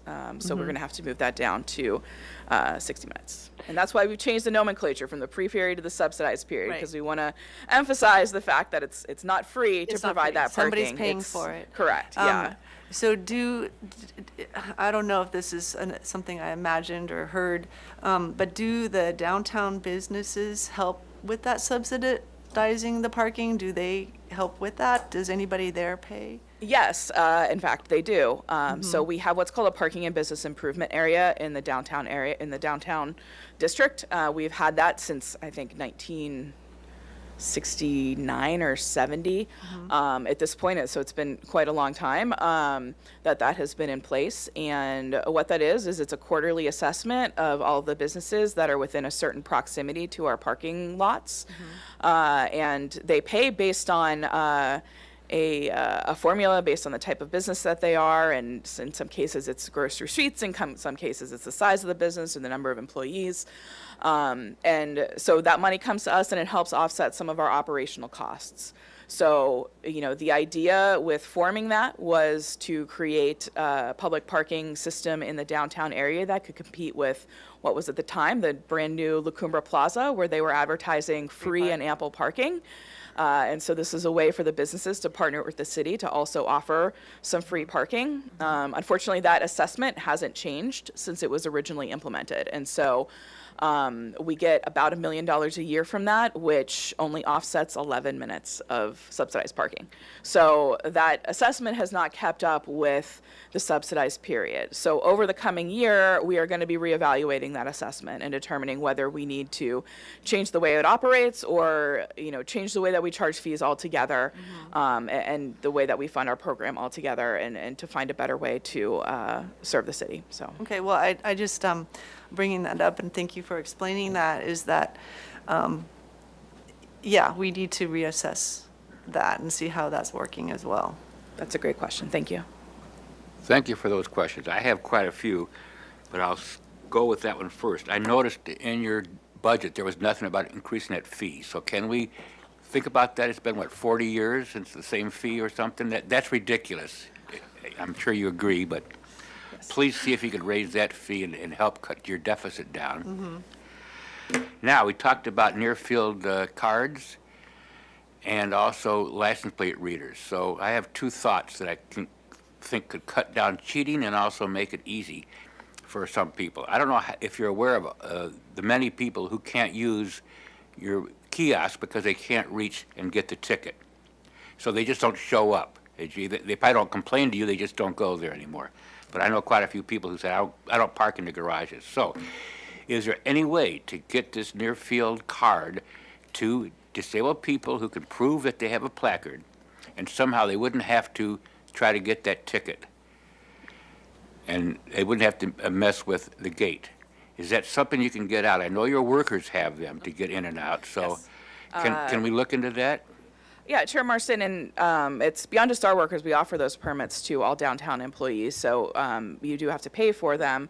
But we have north of 1,000 of those, I believe, who are using those on a regular basis. And so, as I mentioned they're the before, ones with the parking, the monthly parking pass, right? correct. Yeah. So as I mentioned before, the current system that we have. It doesn't allow us to use that NFC technology to charge somebody a different rate. It only allows us to either say they can go in and out for free or they can't go in at all. And so what we could look at doing would be offering a permit, like a paid permit for disabled customers. But again, that'd be a monthly subscription. It wouldn't be like the reason we went to the prepaid card, because we already have the monthly subscription permits, and the prepaid card, as Committee Member Tejada noted, it doesn't expire. You can reload it as you need it. So if you're just coming downtown occasionally, it's a more appropriate choice. That is something that we could look to see whether there are other systems that do accommodate that kind of, applying a differential rate to certain users versus others. But the system that we have now doesn't have that ability. So. And I had asked you before in an email about the efficacy of your license plate reader, and you said they must usually pretty close to accurate. So, excuse me, I would think that you could tie the license plate of many cars with the disabled placard user, and then you would know who's there and if they already qualify for some kind of discount without having to have people at the kiosk for them. Is there any way that you could, if people want to say, hey, this is my license plate number, here's my placard, and from then on, your system can read that and give them a special deal without having to deal with tickets and stuff? Is that possible to do? So it's the same issue that I just described. So we don't have the ability to link either a permit or a license plate, which they're one and the same now. So your license plate is your permit in our new system. We don't have the ability to link that to a differential rate. So, we don't have the ability to say, charge ABC, license plate ABC 123 $3 an hour, and charge, disabled license plate number XYZ, $1.50 an hour, or what the differential rate would be. So it unfortunately doesn't work in that way. But you were worried about people cheating, and I just thought that maybe your system would be able to see, I'm using my discount card, but my license plate doesn't match that I have a placard. Yeah, so That's an easy way to stop that happening. So Right. the discount card, the prepaid card, doesn't hook to your license plate. The permit hooks to your license plate. I understand, So the but permit makes your license plate your credential to get in and out of the Okay. lot. So instead of a ticket, it's your license plate. Whereas the prepaid card, when you enter, it doesn't know you have a prepaid card. Right. It's just something you use like cash at exit. So Do you still have to get the paper ticket out of the machine if you have a prepaid with a card? permit, no. With a prepaid card, yes. Okay. But I think that, I'm sorry, this is Suzanne Tejada. The prepaid card isn't linked to your vehicle is a good thing, because sometimes you might be getting a Yeah. ride with somebody else and you're not using the same car. Yeah. So I don't think that's a bad thing. I'm seeing an opportunity here, maybe, with the permit. Now, a permit's not a great option for me because I rarely park downtown. But it is a good option because I don't have to hassle with a ticket. It's my car. does your system collect data on how much people are using the permit? Because perhaps there could be a permit for disabled persons that don't frequent the park at a discounted rate. And, you know, it's simply part of the application process that you agree not to use it more than X, and your system gets audited, and if they exceed X, then they've got to pay more. Yeah, Committee Member Kuntz. So that's an interesting idea, and the system does have the ability, you know, when you have a permit, we can see all your, what they're called movements. So I can go back, it holds it for 6 months, I believe, and see any time you came in and out of the parking lot. We don't generally do that because, you know, we're not trying to keep tabs on people in that way, but it does hold on to that information, and sometimes customers do request that for various reasons.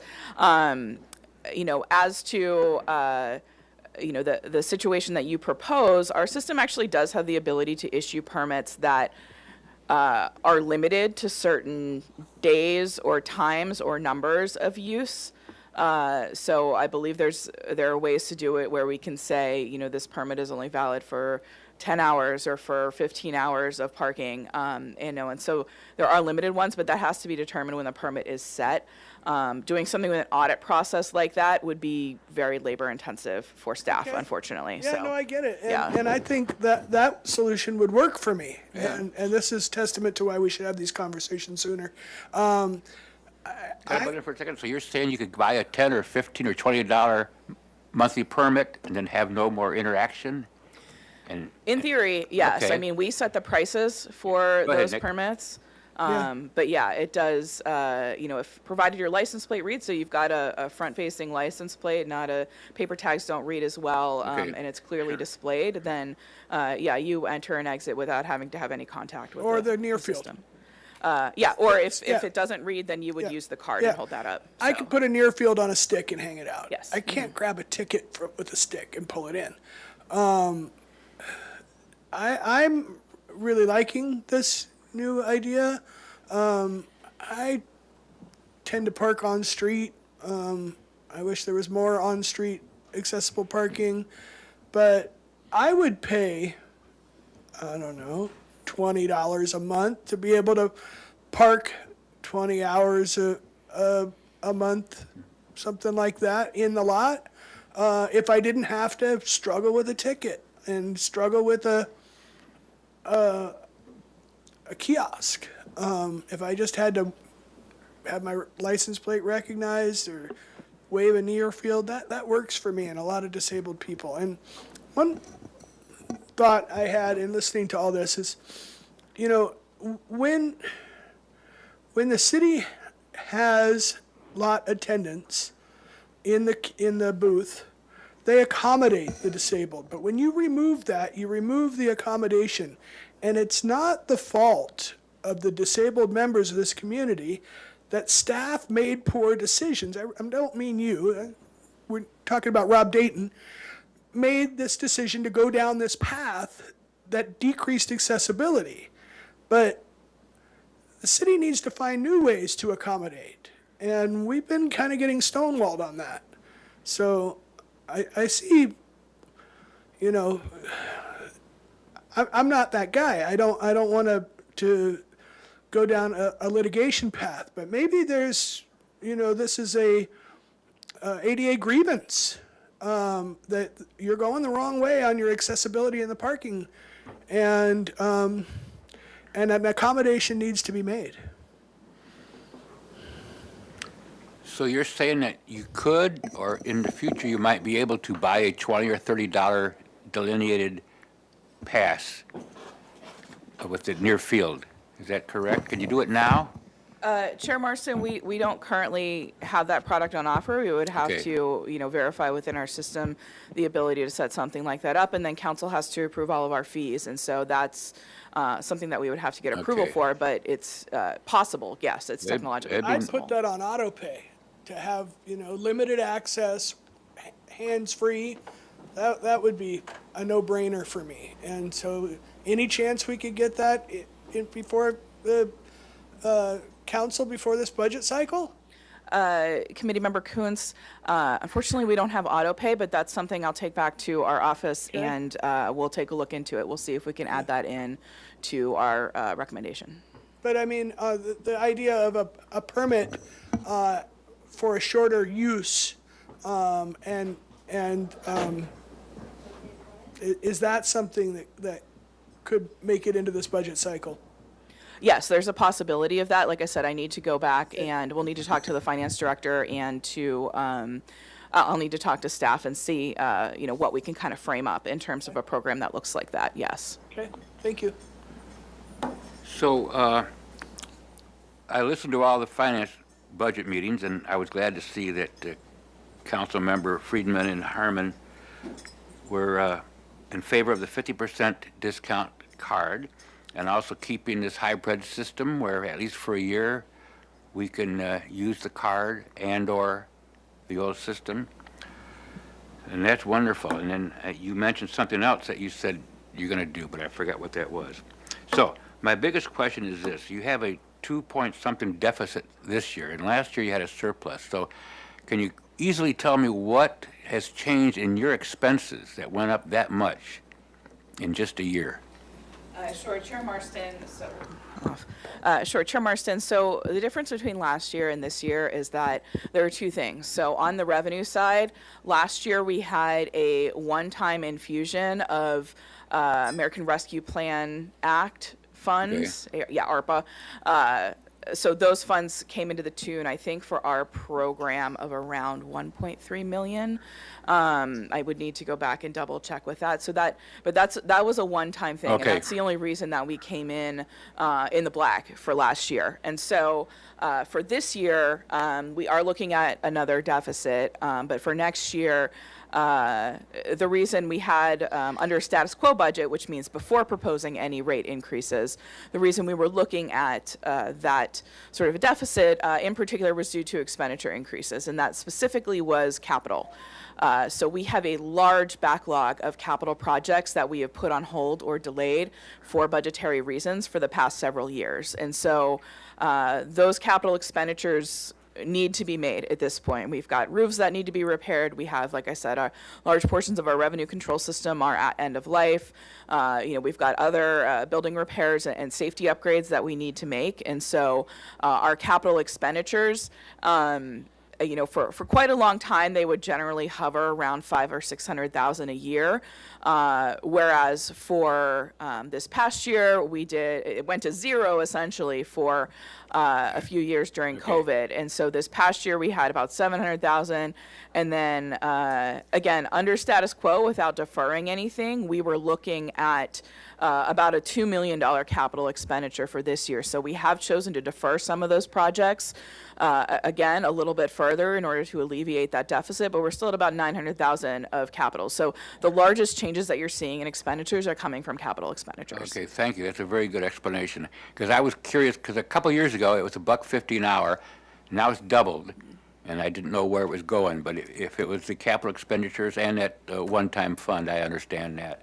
Yeah, So Chair Marston, the $1.50 an hour, that had gone unchanged for 16 years. Right. And so, not just capital, but all of our expenditures had increased. So when we initially Sure. put that fee in, minimum wage is $8 an hour. Minimum wage went up to $15 an hour. And so, our costs had basically doubled, but we hadn't increased the revenue. So that was really just something that was overdue.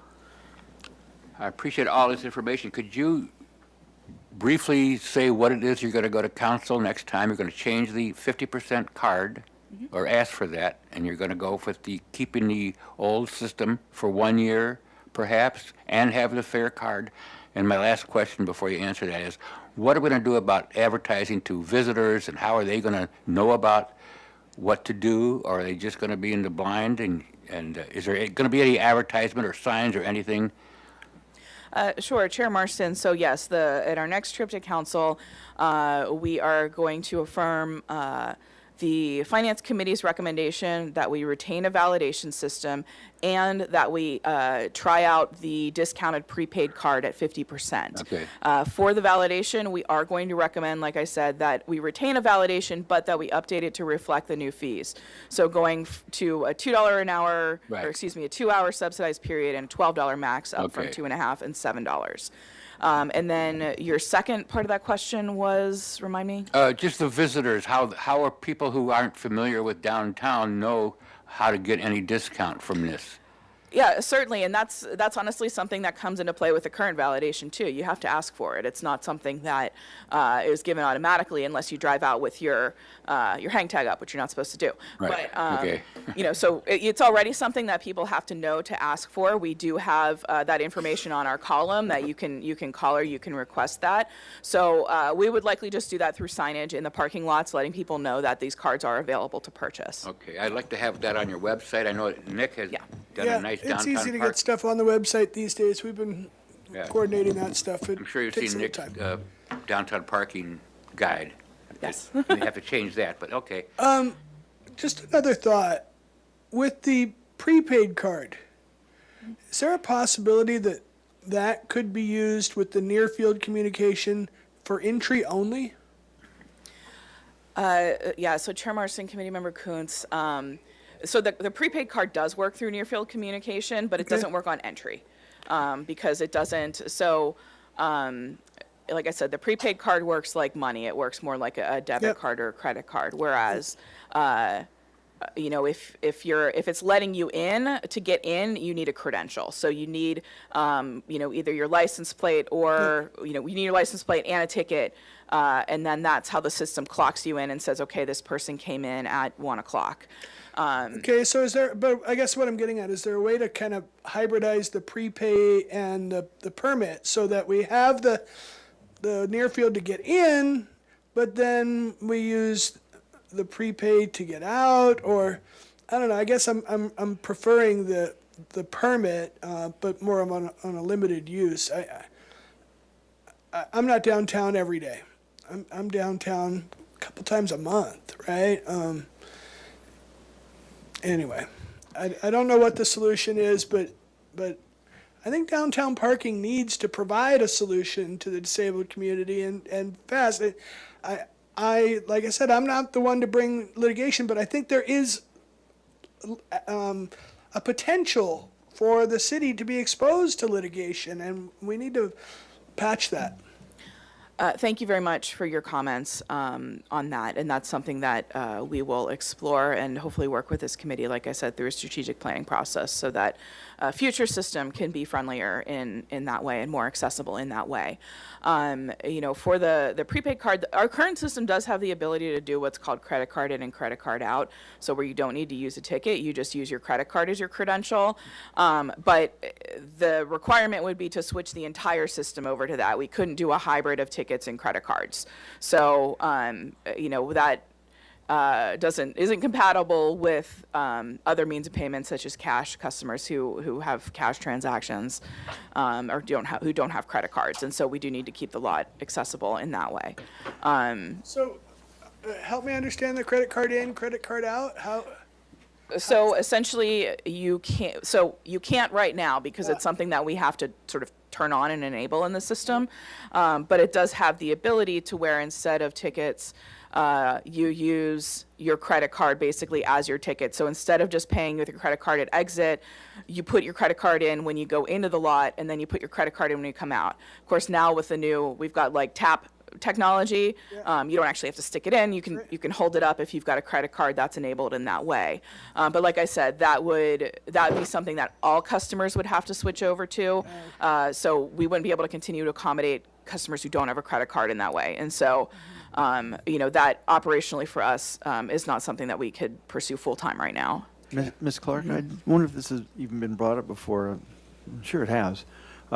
I know there are a lot of apps on mobile devices, like for laundry services and lots of apps in that way. Is there something that can be adapted with cell phones or iPods, even, or whatever mobile devices people use to access payment through in these lots so that Nick wouldn't have to worry about reaching for a ticket out his window. He can just, use his phone and use a phone app. Has that ever been brought up? Yes, Committee Member Burnham. We do have two ways to pay via a mobile device right now. Unfortunately, both of them still require you to pull a ticket. So we have at our exits, you can pay with Apple Pay, Google Pay, Samsung, again, through that NFC technology, just holding up the phone like you can do at stores right now. And then we also have what we call Scan Pay Go. So it's our mobile payment platform, but you do need a ticket which has a QR code on it that you scan with your phone, and then that goes through a web-based payment where you can use Apple, Google, or your credit card for that before you exit. But you need a ticket to get there. Ms. Clark, I have one more question. I do appreciate having the providing discounts for disabled parking in the city lots. I know there are a couple that do not. And I don't know what the difference is if they have a different jurisdiction. Like, for example, the waterfront harbor lot does not provide discounts for disabled. What is the difference? So, Committee Member Tejada, the waterfront parking lots are operated by the Waterfront Department, so Okay. it's a different Different department. department. Right. There's no legal requirement for a discount to be provided in the lots. It's not an ADA requirement. It's something that's done to improve accessibility in the downtown area. So I the- can't speak to the Right. fee structures for the other So departments. therefore, I want to acknowledge the fact that the city is providing this discount for disabled and trying to find a way to do that. So, thank you. Suzanne, let me point out that the waterfront used to have the discount, but they went and bought these Luke machines that weren't really accessible, and they got rid of the kiosk. So Yeah. that was their system. Oh, don't give the discount anymore. Interesting, though, the waterfront runs Stearns Wharf, and they still have the They discount. still have the discount. Because there's no automated signs there. So it's not really correct to say the waterfront in total doesn't have the Right. discount. Well, It's because they okay, bought the wrong machines. okay. Okay. Well, there you go. This is technology is sometimes good and sometimes not Yeah. so helpful. Anyway, Any other questions for Ms. Clark? no. I appreciate all your information. You are well prepared, and I want to say, please talk to us if you have some more questions or while you're doing your wish list for next time, but we're here to help. And remember, we have an ad hoc that you can engage without an agenda. Thank you very much. I appreciate your comments. Thank and you. feedback. Any public comment? No public comments.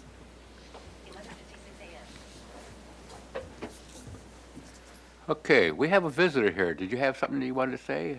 Yes. I can't see who you are. Wonderful. I was wondering when city council meetings were, but this is great to see an advisory committee in action. Oh.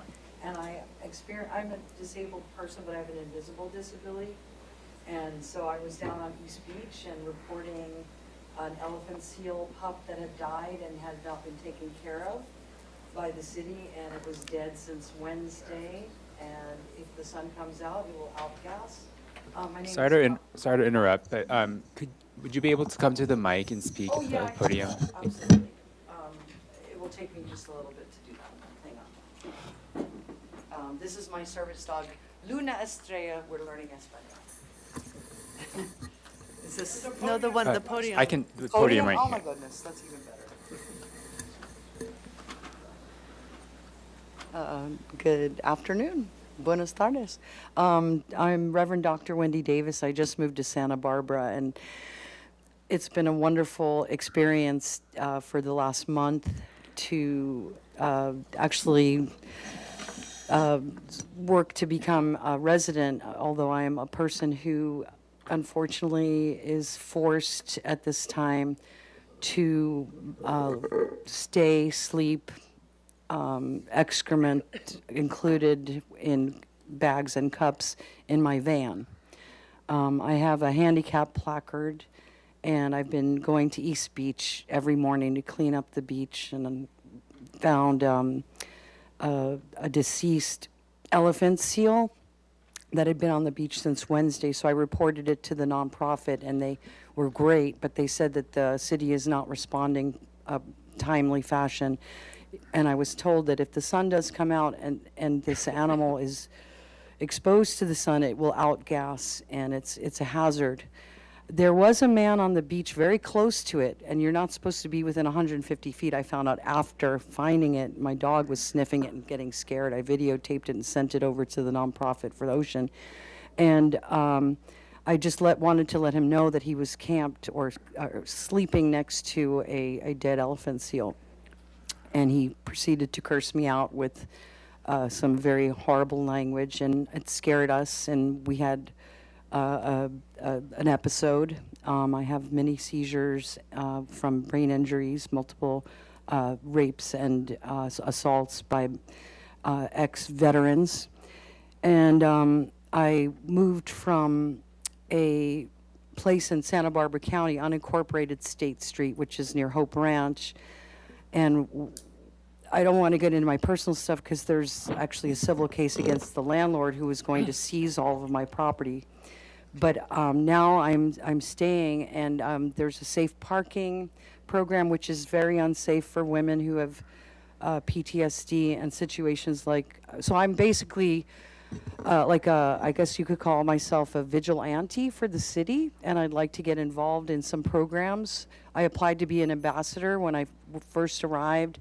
I was here. I paid rent January. The rent went from $264 to $1,400 for a moldy trailer in Poppy's Place.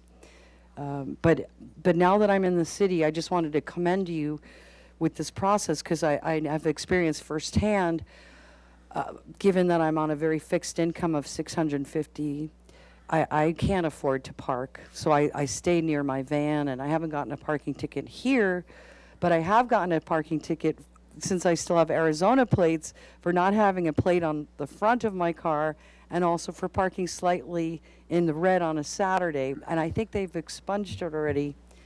But there is an issue with parking. We know this is a city. I'm used to smaller towns, and I'm just delighted to be here. And I know you've got to talk about a capital program, but I do want to get involved because I'm one of your more eloquent people who have a disability. I have a PhD from the University of Colorado Boulder. I've taught as a professor, and I have a nonprofit corporation that would love to be part of anything that promotes creativity as a way of dealing with mental and physical challenges. I'm already involved with the Summer Solstice Workshop and the Art Scraps. And I'm going to have to ask you to wrap it up, because we have to get another. Yeah, no thing to do. worries. But you asked me to come and speak. Well, I appreciate so it. You got a little synopsis of Okay. being a month-long Generally, we residence limit to here. 2 to 3 minutes. I'm sorry? We are supposed to Oh, limit you to should 2 have to put the timer on. Usually, when sorry. we do it at City Council in Cottonwood, we have a timer so we know when we're running. Okay, so we'll get the hook. Brrr. Okay, thank you. Thank you. I'm surprised there's not more people here. So are we. Okay, Brian. Number 10. Capital improvement. Right, and I'm being mindful of the time. We are at noon. This item, I wasn't going to go into any great detail on any of the projects. It was simply to show you the list of projects that have been proposed for funding for the next fiscal year. And those are going to council on the 31st, the same day as the Public Works budget hearing at council, May 31st. I can pull those up and I can go through those. I fear that once we start to go through those, we're going to end up, we're all going to lose our lunchtime and get perhaps a bit cranky. So a couple of options I would propose rather than getting into it, because all I had set up to go through was exactly what's in the attachment. It's posted, it's available for the public. We can do a special meeting just looking at this. Again, like I said, it is going to council on the 31st. There's a timing issue there. We could also, and the main reason why I wanted to present it to you is I've heard from the committee over the years, like, how can we be more involved in projects earlier? So a lot of the projects that are listed here are ongoing projects where, new money's getting put into them, but many of them are brand-new projects that are showing up on a list for funding for the first time. So those are going to be opportunities for the committee, if they see projects they're interested in, to let me know. I can reach out to the capital program managers in those areas. We can bring them in at a upcoming AAC meeting, and you can hear more about a particular project, or if you see, wow, library's got a lot on the list, we'd like to hear from the library team about their capital improvement programs and their activities. So that's kind of where I wanted to go with it. I don't know if you want, I feel like if we go into that list, we're going to be here for a while. Yeah. Is this something you already emailed out? Maybe just send us? It's included in the agenda that was posted online, Okay. but what I was thinking I could do is reformat it a little bit in a way where, make it a little bit easier to comb through. And I'd like to hear from you all. It can just be replying back to the email on, what projects you're interested in hearing more about, and we can do a meeting which specifically focuses on some of those projects. Many things in here don't have a lot of accessibility-related components. So the city does a 2-year budget cycle, is that correct? And Yes. okay, so I'd like to just suggest that we start, the AAC, start getting involved in that 2-year budget cycle because it's too late now, right? So we should be looking this coming year, at how we can contribute to the discussion for the 2026 budget cycle. I have a sense that over the years, ADA has lost funding. It took a cut from the general fund at the beginning of COVID. That didn't come back, to my knowledge. And I understand that cuts had to be made because of COVID, but didn't need to be permanent. And the only cut from the general fund was to the ADA expenditure, and that's concerning to me. So I would like to get involved now, be proactive on the next budget cycle to advocate for more ADA expenditure. Okay, yeah, and we do a 2-year budget cycle, but in the in-between years, the process is looked at very closely once again. So that's why I was only showing the proposed FY24, because this fall and going into next winter, we'll start a whole other, it's just not quite as in-depth of a process in that second year of the 2-year process. So, well, I appreciate all the expenditure that's in that report, and I just, I want to focus on how we can get more ADA expenditure. That's my concern. That's my interest. Okay, so committee members might be interested in the May 31st budget hearing, where, as I mentioned, it's the Public Works budget hearing, but it's also at the tail end of that, it's the general fund and Measure C capital presentation. So in that, the FY24 and FY25 proposed capital plan will be in front of council. Okay. Thank you. Yep.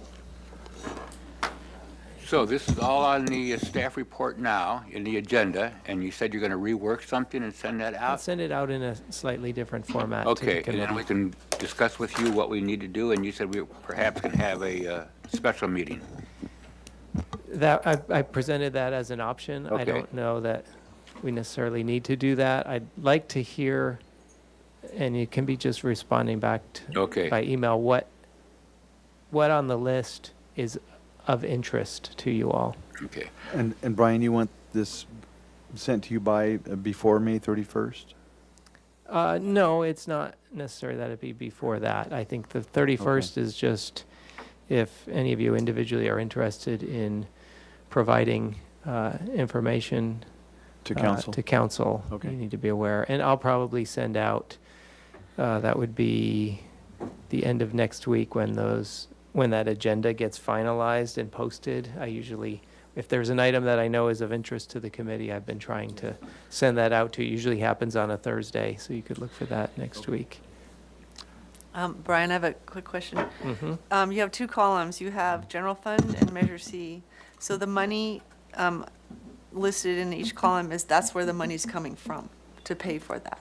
That's correct, Yeah. on the first Right, on two the first page, pages. And first then two the pages. following 3 pages, those are the enterprise funds.